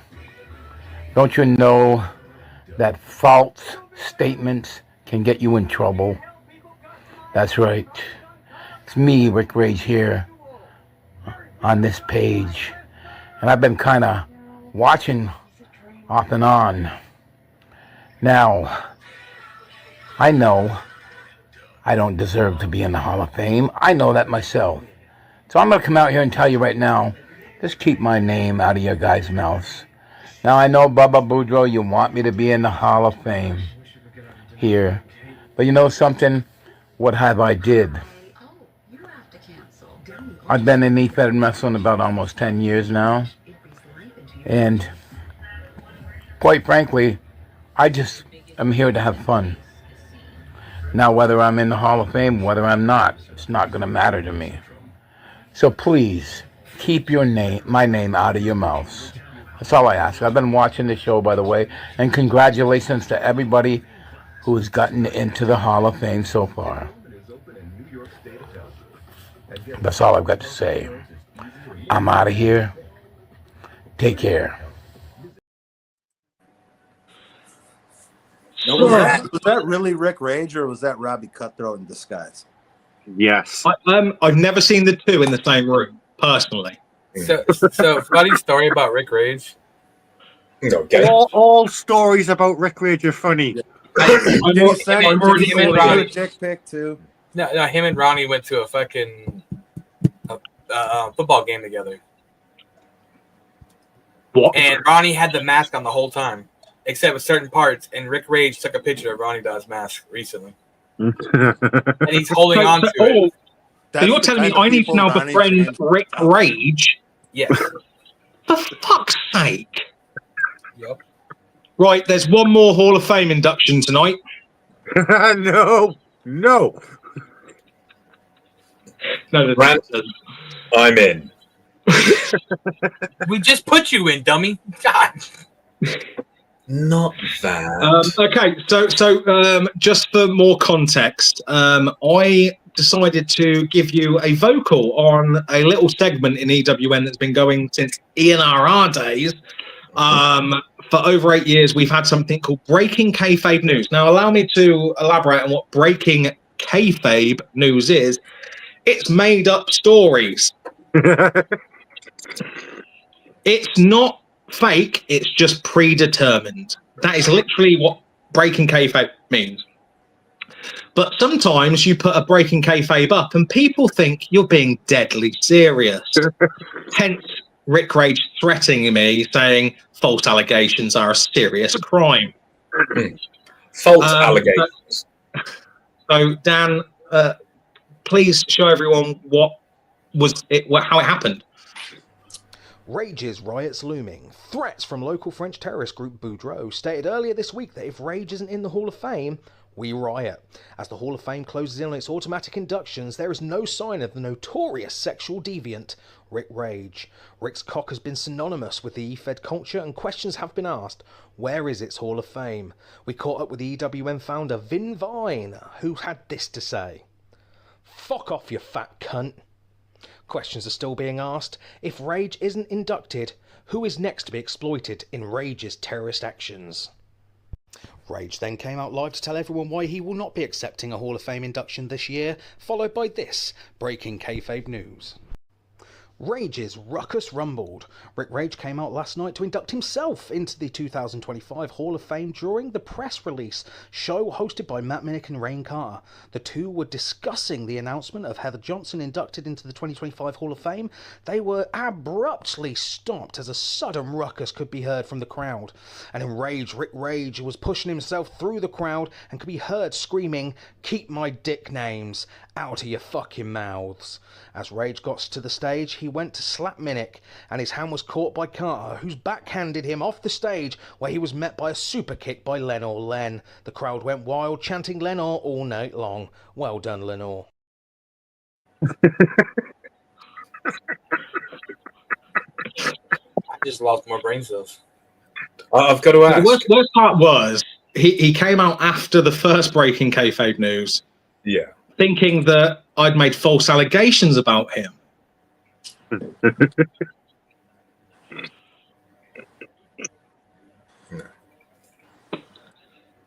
It happens. Indeed. Just like everything in the IW Insider. Yes. Oh, same concept. I wonder who the fuck that is. Whoever the fuck that is a goddamn genius. So what we also put together, just for because we had 2 breaking kayfabe rages, there was some archived breaking kayfabe newses that were found for you guys to enjoy and listen to, and the people at home watching sat comfortably as they enjoy this show. So here is some vintage breaking kayfabe newses. Johnny Rockstar becomes the first ever EFed Grand Slam champion. After a hard-fought, sexual and unique EFed career, Johnny Rockstar became the first ever EFed Grand Slam champion after claiming the sextuple by claiming the NWP World title. Johnny started his rise to world title fame after beating Triple M for the UPW title back on March 7th, 2016. In the June of the following year, he beat Judas Jones to become the IW Alpha champion. By August 2021, Johnny Rockstar had beaten the Unfiltered Animal for the WKP title, Matt Minnick for the XWE PW title, Matt Applin and Kelly Steen for the Lucha Underground title, and finally this weekend he claimed the Immortal 6 by becoming the NWP World Champion. Congratulations, Rockstar, on your star-studded accomplishments. Man Monster is under fire from the social justice warriors for offensive names to gender neutrals. Man Monster has been told by the FPW and PPF board of directors that he has to be called Person Monster from now on, to cause less offence to gender neutrals and be more politically correct as the owner. Person Monster has been unreachable for comments. Ricky Goldman outs as trans. Earlier this week, Ricky Goldman came out as trans promosexual. After years of speculation that Ricky might be in fact impersonating former FCW tag champion Joanna Wahi, Ricky has finally came out as trans promo, admitting he is gimmick infringing on the Florida athlete. Following up on the IW sex scandal, last year in the NRR we covered a story about iWrestling's backstage trainers offering inappropriate relationships to young talent. Rumour has it that Justin Klein and Rocky T cashed in on these pushes. The court case today revealed that talent that were sexually harassed by the IW trainers are the people in these pictures. Turns out Happy has been in the IW development plans for nearly a year.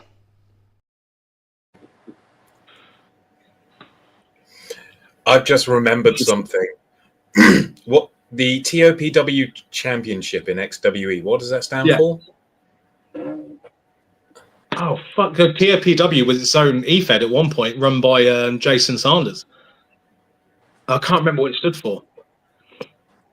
Oh God, Titans of Pro Wrestling, I believe. Yes.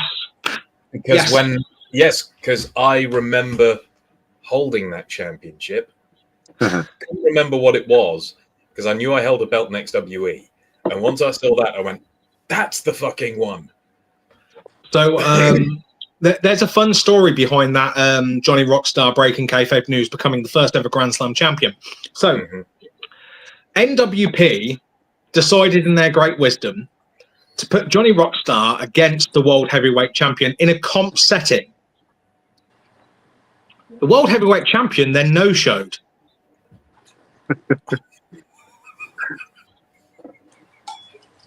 So I'm dead. Daniel Sank's lovely wife then had to try and come up with a way to not put the world title on Johnny Rockstar. Me being the biggest cunt in EFed, I then started a campaign saying it was bang out of order and wrong, so Johnny Rockstar is the current NWP World Champion outright, and there's nothing you can do about it. The campaign stood so strong that Johnny Rockstar was officially announced as the NWP World Champion. Yes. Jesus. Well, I'm sorry, but to be fair, taking the piss to one side, he promoted the guy no-showed. Yeah, he's the world champion. Simple as that. Yeah. Fuck it. I mean, yeah. But yes, it was a unfortunate moment in XWE/NWP history. There you go. But to be fair, like, look at Rick Rage's reaction to that. breaking kayfabe news. The Justin Klein and Rocky T sex scandal thing could have been taken so wrong, but you know what? They were fucking sports about it. Absolute sports. They just literally took it for the piss tank that it was and reacted absolutely appropriately. And then you get someone like Rick Rage like, no, don't do that. Touch my dick. You know, it's like, what? No. It just makes me wonder if EWN has to open a sub-page called The Rage Report. Maybe now. Maybe. Yeah, I don't know who would write for it, all of us in this chat right now, but I think it could be fun. I'll be honest, I can't remember having sex in a time where I was in and out as much times as Casey Moran is right now. Hey, TJB, you know what would be good for After Dark is some Rick Rage promos. But okay, right, moving on. So we like I said, we're closing out the show soon, so we're going to get on to the last 5. Starting with someone I've just mentioned, Daniel Saint. So Daniel Saint being someone that I came in close contact with many of times because he lives close. No, yeah. But generally he is an absolutely talented guy. Really have enjoyed his work over the years, no matter where he's been, XWE and IW, he sort of flourished. He sort of enjoyed the spotlight there, and he's been given many opportunities by people like Nick White and David Jones, and he's really enjoyed those moments there. Obviously, marrying an EFedder in his wife now, and owning NWP and everything that he's done. But the one story I actually wanted to sort of allude on is so I actually won a 3.5-foot trophy, and it was partly down to Daniel Saint. So I entered the War Games in WKP, and through a loophole, I was able to have Daniel Saint as a competitor as a teammate in my team of 4. So I had Alicia Bentello, who was doing some great work at the time. I had Ray Franklin, and I run a page called CZW, which was a really grimy sort of ECW version of EFed, and I latched it on to WKP, so it was called WKP CZW. I only did that as sort of a piss take to IW. I'll admit that. I'll throw my hands up. It's fine. But however, because Daniel came and performed for me in CZW, when it came to the WKP War Games, I was allowed to have him as a pick for my War Games team, and no one else knew he was available. And we went on to win, and we all got medals. I got, like I said, a really nice trophy. And he's just such a great competitor, you know, someone that really takes it to the max in terms of, you know, he puts the face paint on, he puts the theatricals out there, but he also delivers on top of that. Really big fan of Daniel Saint, really happy he's going in, and really happy that he sort of accepted this one. Yeah, absolutely brilliant bloke. Worked with him in XWE, met him in real life as well. Remember us sitting down talking about promo ideas and whatnot. And yeah, it was at the end of my Nephilim run where I was talking to him then. And as soon as I kind of trashed that and went to Bulletproof, yeah, didn't really see him as much. But the times I've chatted to him and went over stuff, smart man, absolutely brilliant. If you want to learn, exactly, yeah. When it comes to EFed, if you want to pick anything up, he's definitely a one to go to. First time I saw him, he was in the asylum with like Broadwick, Australia, stuff like that. First time I ever saw him, and I remember watching one of the first promos I ever saw him, and I was completely mesmerized. Like I just was like, oh my god, like. Yeah, just completely mesmerized by him. He's just a talented guy, very nice, down to earth gentleman. It's just, yeah, this is very well deserved. So we'll head on in. I know Josh is getting tired and restless, and that's not saying his name. So let's say someone else that is not Josh Byers. Let's go with Dan Nesper.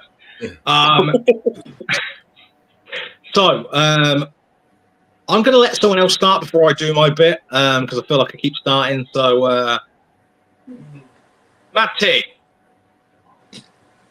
I mean, like, I don't know Dan Ness that well, but I mean, what I do know Shut of up, Dan man. Ness. I'll talk about Ness. Nobody wants to hear you. Go ahead. fucking Go ahead. talk. All right. Go ahead. Are you kidding me? Dan Ness, like one of the most controversial individuals in this industry. You either love him, you hate him, you pretend to love him when you hate him, or you hate him when you pretend to love him. I mean, Vinny's been around the block a couple of times. He's made Jones look like a dipshit more than I have, and not many people can say that. He's the architect behind Heresy. He's probably the second or third most blocked individual in this industry. Not allowed to go fucking anywhere. I mean, if the one guy I'm glad of all the people going in, I got love for almost everybody going in this year's class, but Vinny V, Dan Ness is hands down. If you get to know the guy, one of the best individuals you'll ever come across. A brilliant mind, great storytelling ability as far as putting shows together. My broadcast partner for a couple of years. I mean, I fuck. If you didn't have to suck dick, I'd be gay with Dan. I mean, that's all I'm saying. I love him that much. I love him that much. Do you know what? I've had carry my on, ups Dan. and downs. I've had my ups and downs of Dan Ness over the past few years, but I will say this: he is a professional, and he acts like it when it comes to the job, and I do respect him a lot for that. The thing I with Dan mean is, this as a compliment. I don't mean this as disrespect. But Dan Ness is the Lex Luthor of EFEDs. but a lot more successful. Yeah. But he and I mean it with respect. I do, because the guy knows how to tell a story. He's brilliant, but he knows how to troll. It's the whole package of a deal. But yeah, he's the mastermind, and if he wants to see you go down and bury you, he will do it without you even knowing that he's doing it. The thing with Dan Ness is that he is ridiculously intelligent and intelligent with the words. These are the two things that people don't fully recognize with Dan Ness, and it is his most dangerous qualities. The guy is fucking smart. Take away from the controversies and the controversial things that he's done. As Josh pointed out, he's a great personality in EFed. If you want to put on a weekly show where whether you're doing results or promoting what's coming up next, put Dan Ness on it, because he will draw. Whether he's blocked or not, he gets numbers. We saw it in UWO, we saw it in IW, we saw it in Heresy. It's a formula that is proven. The guy knows how to draw. Whether he gets grinded under you or not, he is an incredible personality, and that's the best way that I can describe Dan Ness. Is that yes, he can get under your skin. Yes, he can absolutely drive you mental. This is a little story that a lot of people don't know about me and Dan Ness. That there was one Sunday morning where we spent about an hour and a half on the phone to each other, just talking, and we didn't know a lot about each other at the time. We just originally started just messaging, and we were talking about something to do with ENRR and EFed Central, and it was all very basic. And I think it was him that initiated, can I give you a call? It's like 6 a.m. here. It's like 11 a.m. for me. I said, fine. And we literally just talked, and we were just talking absolute nonsense to each other, but not in a disrespectful way. We were honest with what we were saying. We're just talking about EFed and how it's evolved and what it's doing and where it's going and things like that. And I realized at that point how intelligent the guy is. But put him in front of a camera, he can fucking promo too. So he's not just a promoter and a personality, he's a promoized. And overall, Dan Ness, despite our differences and despite anything that's ever happened, I'm not going to go into the nitty-gritties, he deserves this. And that's the hands down about this. Ness is the Don King of EFEDs.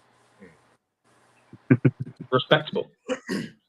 Yeah, he's recognizable because so many people either love him or hate him. But the whole point of wrestling is no matter what you're doing, if people know you, they'll pay to see you. And that's pretty much the mindset I get from him. Yeah.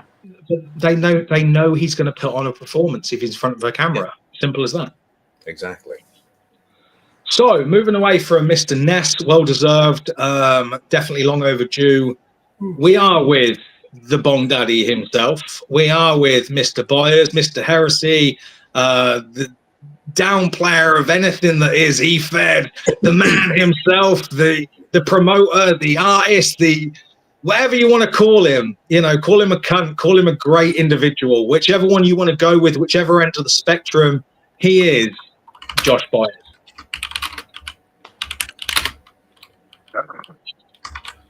And anyway, moving on to Corey No, I'm joking.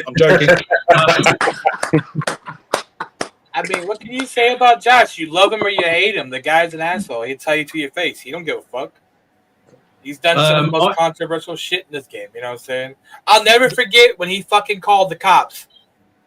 And he's like, my friends call me Bong Daddy. Like, that fucking shit is like... Right, okay, I'm going to take some irony now. I literally told my fiance that story today. Literally not 6 hours ago. I told my fiance about that story, and she was like, Bong Daddy, you say? Well, shut the fuck up. But no, that legitimately happened, by the way. And she actually thought it was very impressive that you were calling up on Nonce Lord himself. I'm not going to name him. He doesn't deserve to be named.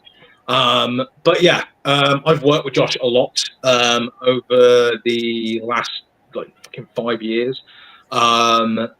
When I first heard Josh's name, I'm gonna go back to sort of a Phil Marshall moment here for me. I just knew about Josh through other people, and I'll be honest with you, I'll tell you straight up now, I had a bit of anxiety about crossing Josh, and I was thinking, fuck, like, where's this guy going to go with me? But at the same time, I have this one rule with anyone that I meet, whether it's virtually or socially through social network or in physical person. I start with 100% respect for you. I don't listen to other people. When I interact with you for the first time, I've got 100% respect for you, and it's up to you to dwindle that. Josh never dwindled that in 5 years. When we first started talking, it was very mutual off the bat. It was, listen, don't get under my fucking skin. I won't fucking get under yours, and we'll have a good time. And we sort of lived by that 5 years later, I believe, to the point, you know, it's not just EFed for me and you, Josh. You know, we do have a lot of personal conversations, and, you know, I'm not going to delve into anything, but, you know, when you're having a sad day or I'm having a sad day, we know we can reach out to each other, and we've done that in the past before. People give this guy such a bad rap because if you piss him off, he'll fucking rip you a new one. Simple as that. However, if you give him the time of day, he's actually an interesting individual. And on a professional level and an EFed level, had him in pro, he was fantastic. Put him against Rob Roman, fantastic. Against other individuals throughout that time. And he showed up, he showed on, and he showed off. EFed World Heavyweight Champion. People didn't like it, but it was tough shit. He did exactly what he did. As you said before, you reached out to Phil Marshall, and I could tell that you'd reached out to Phil Marshall for some advice. And there was that promo in particular where you were mashing everything in with like a mission and things like that. Sorry, I'm trying to go through sort of the motions, and I just felt from the very beginning, he's seeked the right advice from the right people that have been here before, and that's why you had the 9-0 in EWN for me personally. 12-0. 12-0. I have never met someone. You didn't update it, but it's 12-0. I'm not counting, but it's 12-0. I've never met someone who has enticed me to rage as quick as that man in the bottom corner has online. And people who do know me know. I mean, I can be a bit of a loose cannon, but there are certain triggers which will set me off into snowflake mode, let's say. And Josh has pulled that trigger on several occasions, but we have spoken behind the scenes on quite a few times. And behind the scenes, He's a nice guy. Look at him. Doesn't that Fuck face off. just Now he's scream? going to set up a nuke. Yeah. What was that? Doesn't that face scream? Doesn't that face just say "ooh, ooh I love you, mommy"? But you know, let's be realistic. The reason that you're in the Hall of Fame right now is because you set yourself a target. You didn't join the 2022 World Cup in time, and you were pissed off about it. You openly said that to me. You're like, is there a chance for me to get in here? And I said no. The cutoff's gone. And you said to me, I'm going to turn up next year and I'm going to win the whole fucking thing. 1 year later, 2023. You turn up, you win the whole fucking thing. Yeah. I've never seen someone set his mind to something or say he's going to set his mind to something and do it as much as Josh Byers has done. The World Heavyweight Championship, the World Cup. But take that away. Look at Heresy and how much it flourished. Dan pointed that out earlier this week. He sort of set it up, and you're the one that knocked it out of the park. On top of that, you've been invited back to IW after your differences, and with UWO as well, and everything with Justin Barr. We're not going to go into sort of details and whatnot, but within those places and within those maneuvers, you've produced as a promo artist, as a producer in terms of producing a place for people to promo, and as an entertainer and as a personality. You've delivered on all cylinders, and that is nothing to be taken away, and that's why you're in the Hall of Fame. I mean, my goal walking into this business a couple of years ago was, when I left, I didn't want to be forgotten. When my name popped up, I wanted people to be like, oh yeah, I remember that guy, good or bad. It didn't fucking matter to me. Yeah. I wanted to make my mark, and that's my old man back when I was a kid. I remember being in like fucking 6th grade, and he's like, "You either got to be a record setter or a record breaker," and that's the mentality I've used. And EFEDs was a great outlet for me through some tough times, and when I was going through my good times, it was even that much funner. So I know I haven't always said the right things or done the right things. I know I've broken a lot of fucking rules, but there had to be a villain. There had to be the villain. And as big as the heart as I have for other people, if I'm the worst guy in EFEDs, you guys are fucking lucky, because anytime anybody's ever needed anything, I've always been right there. Didn't matter if it was 2 o'clock in the afternoon or 2 o'clock in the fucking morning. For my people have always been there for me. I'd say that within the realms of kayfabe, you'd be the worst. There's clearly a lot worse out there than you. In fact, I remember you calling the police about one of them. So fair enough. Yeah, I'm just doing the Lord's work. He fed Jesus. Exactly. I would say Josh is probably a good definition of what a leader should be. Just how he runs Heresy, the expectations he expects out of the people on his roster, and he puts in the effort that people put in. If you're going to put in shit effort, then he will give you shit. He'll give you shit effort back, and he will tell you to your face, it's all on you. You give me shit, I'm giving you shit. End of fucking story. But you saw it, as you said, in last year in 2023's World Cup. He set on a mission. He picked out his soldiers, and you saw how it turned out, and everyone followed suit. He had a couple generals that to help him out. I was lucky enough to be on one of his teams, and it was a good experience. And me and Josh have gone head to head and have yelled at each other and cussed each other out. But at the end of the day, it was like, all right, I get it now. We're somewhat a little bit like-minded, so I get why we're butting heads at each other. Why do we think the other one's a pure asshole? So it's just respect, and he deserves it. Like you said, love him or hate him, he's done enough in this game to where you gotta respect the name.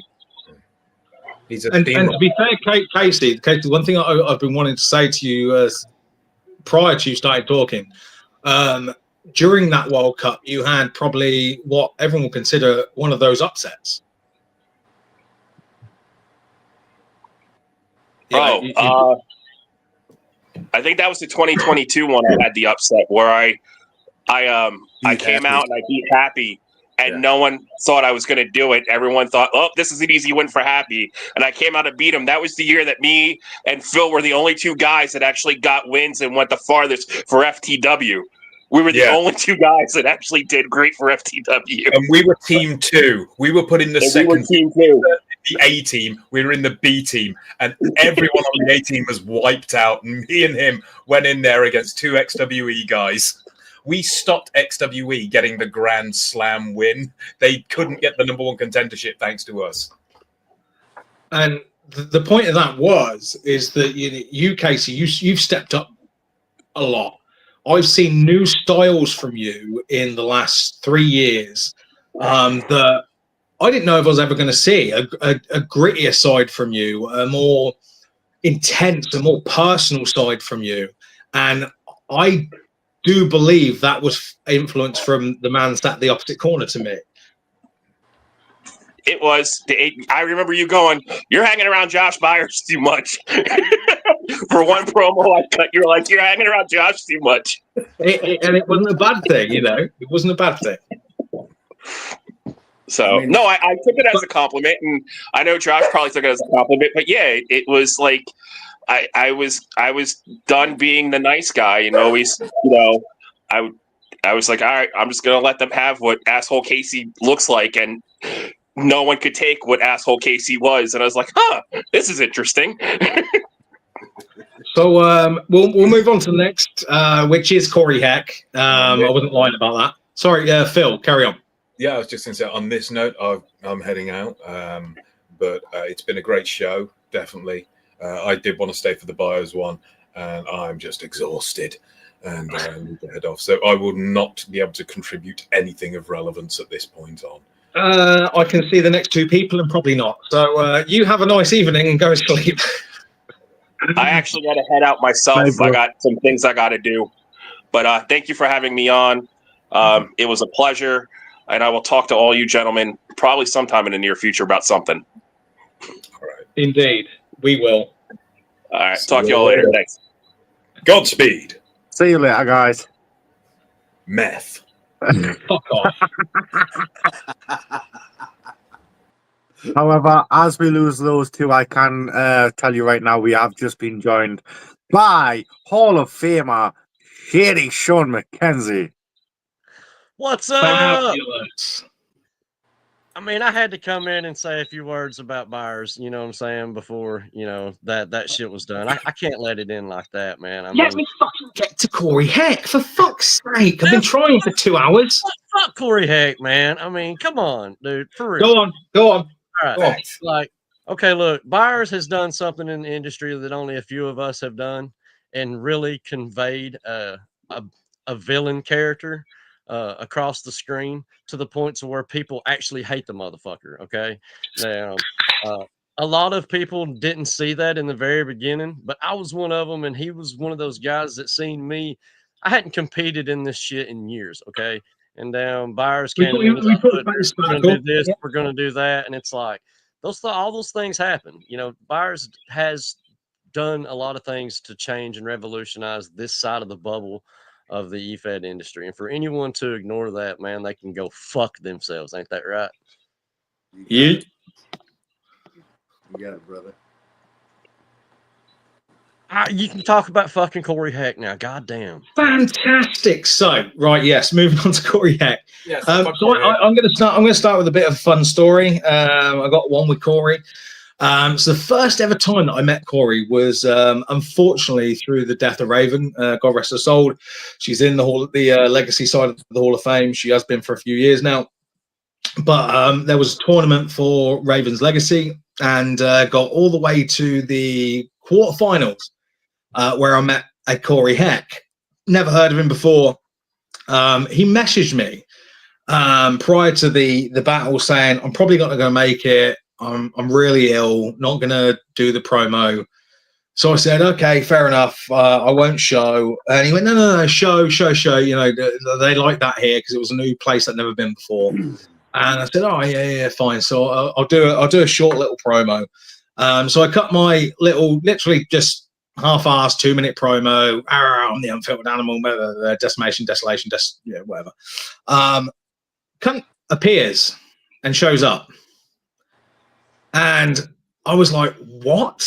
And he fucking beats me, and I'm fucking fuming because I'm like, this motherfucker told me he was no-showing. And I'm like, you fucking arsehole. But at the same time, afterwards, I went, what a genius fucking move. Genius. Shit. So fast forward 4 or 5 years later, we're in Rob Roman's Fed, and I've never wrestled there before, promoed there before, whatever you want to call it. And Rob's like, I really want to put on a star-studded thing. I need you there. I said, fine. He said, you're going up against Corey Heck. So it's the first time we've fought since this fucking Raven tournament thing. And I'm like, I need to beat this motherfucker. Like, this is redemption for me. This is like heavy redemption. So they post the day, and the promos get posted to the page rather than to the inbox at the time, which was quite a popular thing. And so I post my promo like literally fucking 6 hours after the card dropped. So my promo's there. This motherfucker inboxed me and goes, just watch your promo. It's great. I'm like, what do you mean you've watched my promo? You've not fucking promoed. I was like, you literally, what? So you're telling me you've watched my promo and now you're going to promo? I said, like, fucking come on, etiquettes.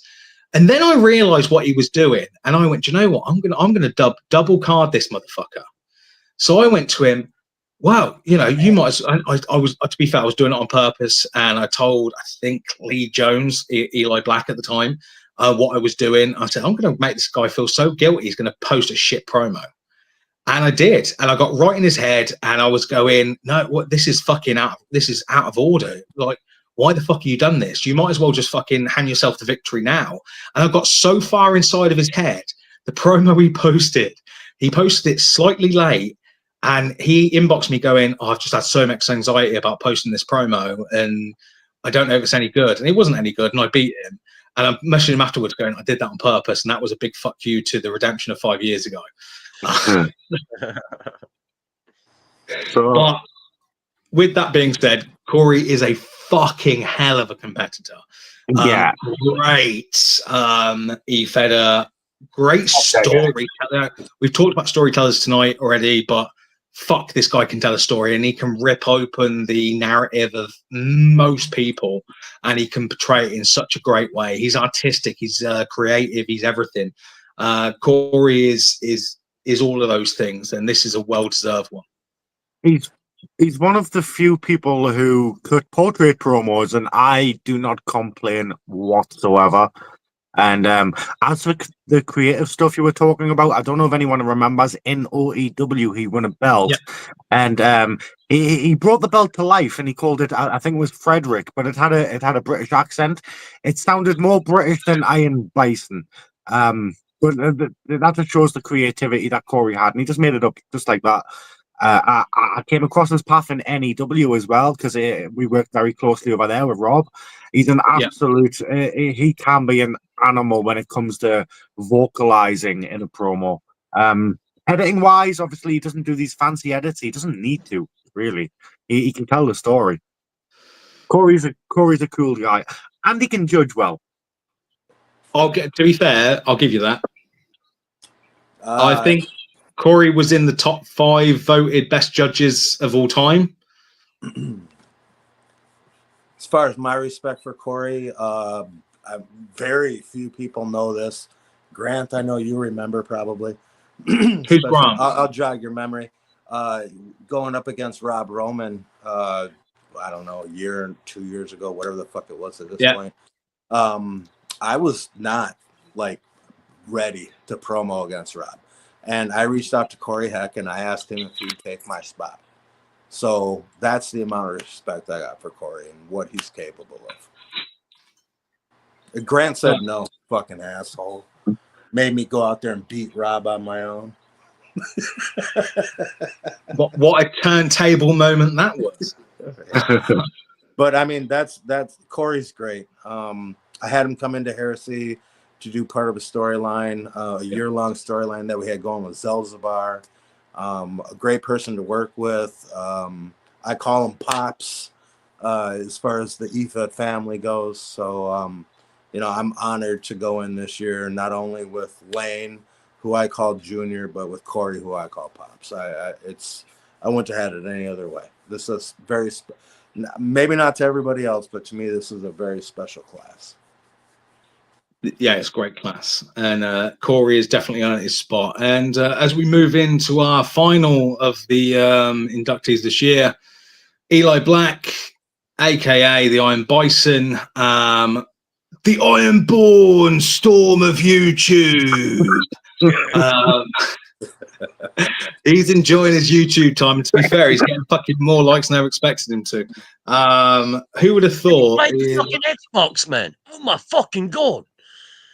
This guy likes PlayStation. Candice, can you believe this guy likes PlayStation? Get my chimney sweep. But no, he's 5'3", 260 pounds. Right, I'm only ripping on him because I fucking love him. Oh my god, we were bitter born enemies from the beginning. It was a given.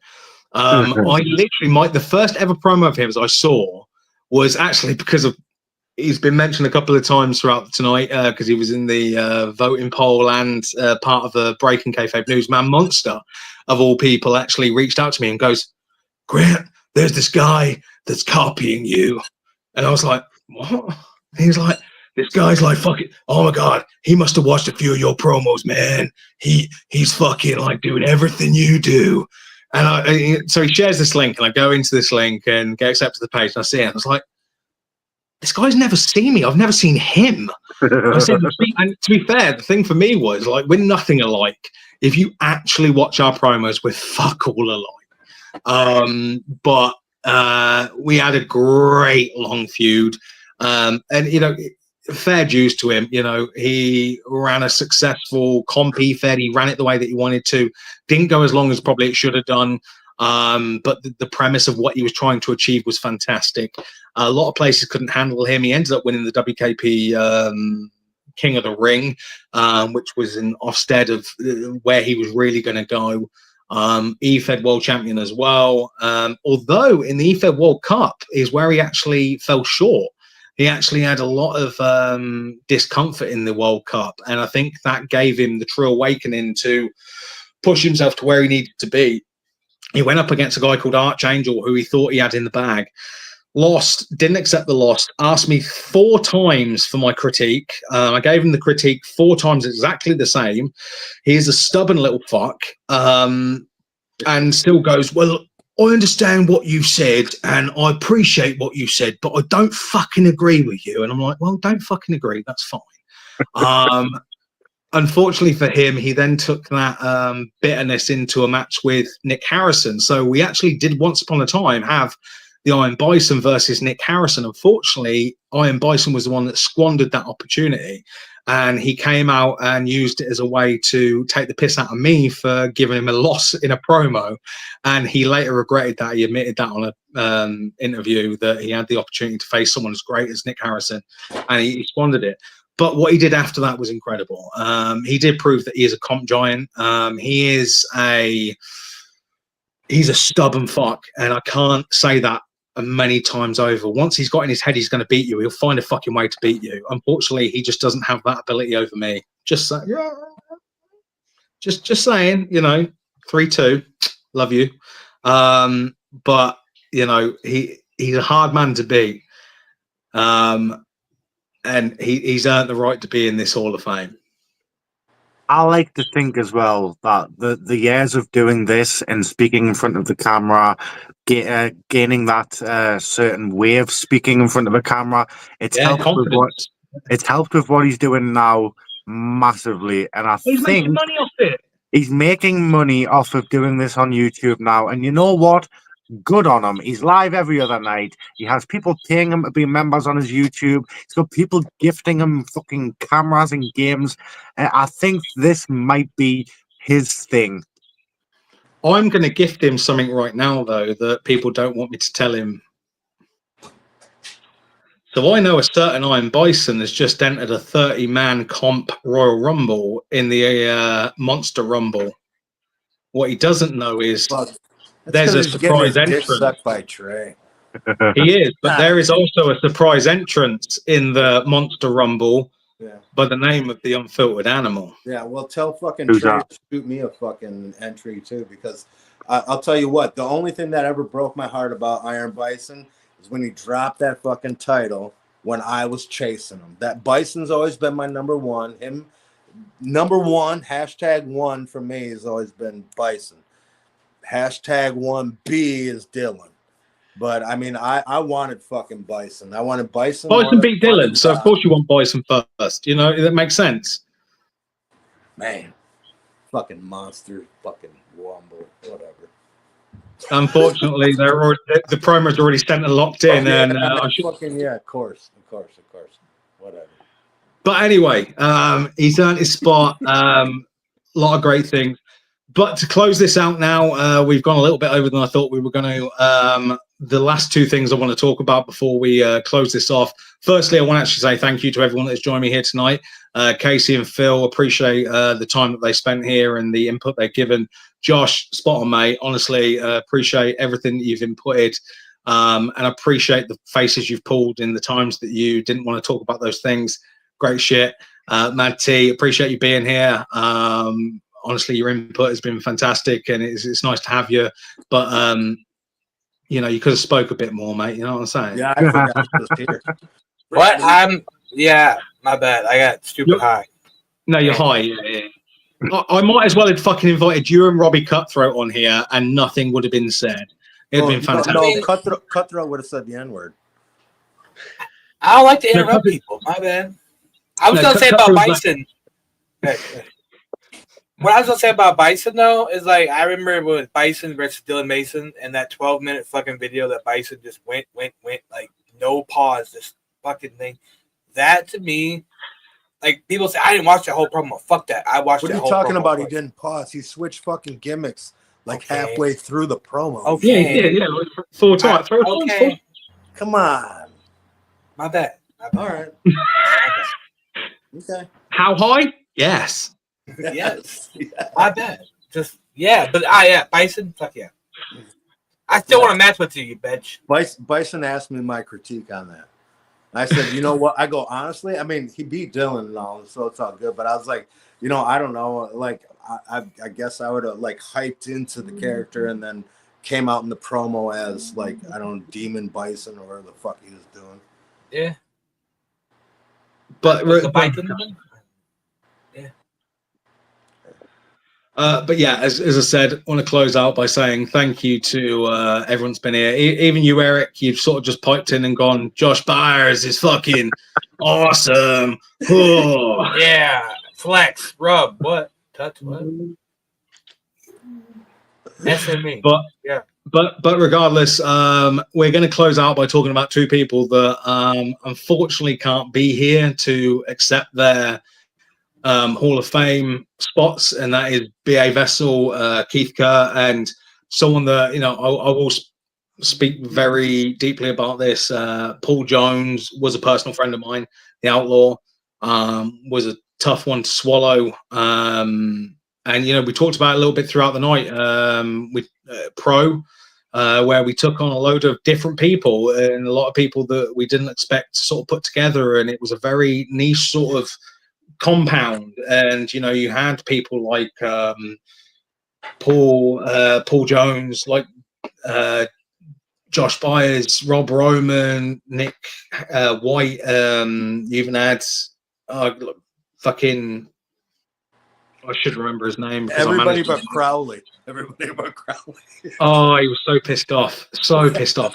But no, but Paul Jones entered the World Cup for SWA the first time round, and I saw something in him. He was hungry to he was enjoying himself, and he came over to Pro, had a really good run. Went back to SWA, had a really good run, and unfortunately, life happens, and you know we lost a brother. You know, simple as that. Back just before Christmas. Another one we lost this year, well last year was someone at the World Cup too. Sam Lightning, you know, he was in the World Cup, I think, once. Like he was. Yeah. Sam Lightning was it? I didn't know he'd passed. If I'm being honest. it was back in like August, I think it was. Well, allow me to officially announce that Sam Lightning is in the Legacy Hall of Fame this year. Okay. Good kid. But yes, BA Vessel. I know Phil had a soft spot for BA Vessel, and but Keith Kerr's a good guy. Always was. It was a shame. You know, it's a shame when everyone has to pass. This year was going to be Keith's year in SWA. Like we had massive plans for BA Vessel this year, and it's just so sad that we're not going to see it happen. Yeah, I'm going to tell you something now as well. One of the discussions we had in Pro was that Paul Jones was going to, just for consistency, was going to win the Pro World Championship. That was a plan. That was a mapped out road, because the guy was fucking consistent. He was honest. The best thing I ever saw Paul do, and we talked about it, and I said to him, you know, you need to work this out. He got his nan to get out the car and shoot his promo for him, and I was like, all right, Paul, like, I can see that's what's happening here. And he was like, oh, I just didn't have time to cut the promo. I panicked, and I was like, Nan, can you cut the promo? And do you know what? I said, that's the most fucking honest response I've ever had. And do you know, if you ever have to do that again, fuck it. He was just such an honest, down-to-earth fucking guy. And yeah, Sam Lightning was a part of the World Cup, and had a couple of things with Sam Lightning. Didn't really pass away. Sorry to hear that. Yeah, so you know, this does happen in this game, unfortunately. And I just want to take a second to remember the premise of, you know, Sam Lightning, BA Vessel, Outlaw Paul Jones. These were real human beings that played this game, loved this hobby, and I respect them deeply. And I'm not going to give them the Elon Musk, but I'll just here. They're good guys. Josh, stop it. But yeah, much respect. That is the legacy. Thank you very much. This has been a really successful World Cup kickoff. World Cup kickoff. Wait, hold on. I just want to let everybody know, you know, branching off of the Paulie Jones and the BA Vessel and Sam Lightning. If any of you jobbers like Tyler, Jonathan Grimm really want to make the Hall of Fame, just go drink bleach. Go kill yourself, just like Dylan Mason's been saying for a couple of years now. You can still buy those hoodies and shirts if you'd like. I mean, there is always a way into the Hall of Fame. There is. There is. Yes. But with that being said, like I said, thank you very much for joining me. Legends and future legends, future Hall of Famers currently this year, already Hall of Famers, well done. But this is the kickoff. So the speeches are coming. Please keep the speeches clean in terms of the comment section. It won't be respected. It's 1 week, just 1 week. Shut the fuck up for 1 week. Let the people do their thing. You know, once they've gone, then bash them. Hall of Fame week has begun. As of right now, the kickoff has begun. Thank you very much. Inductees, give your inductors the speech they deserve. Inductees, do it the way that you need to do. Josh, I can't wait to hear yours. Dan's, I can't wait to hear his. Josh. There's a few I can't wait to hear for all the wrong reasons. Bad. But that's your time. That's your time. Thank you very much. Take care. Bye, everyone.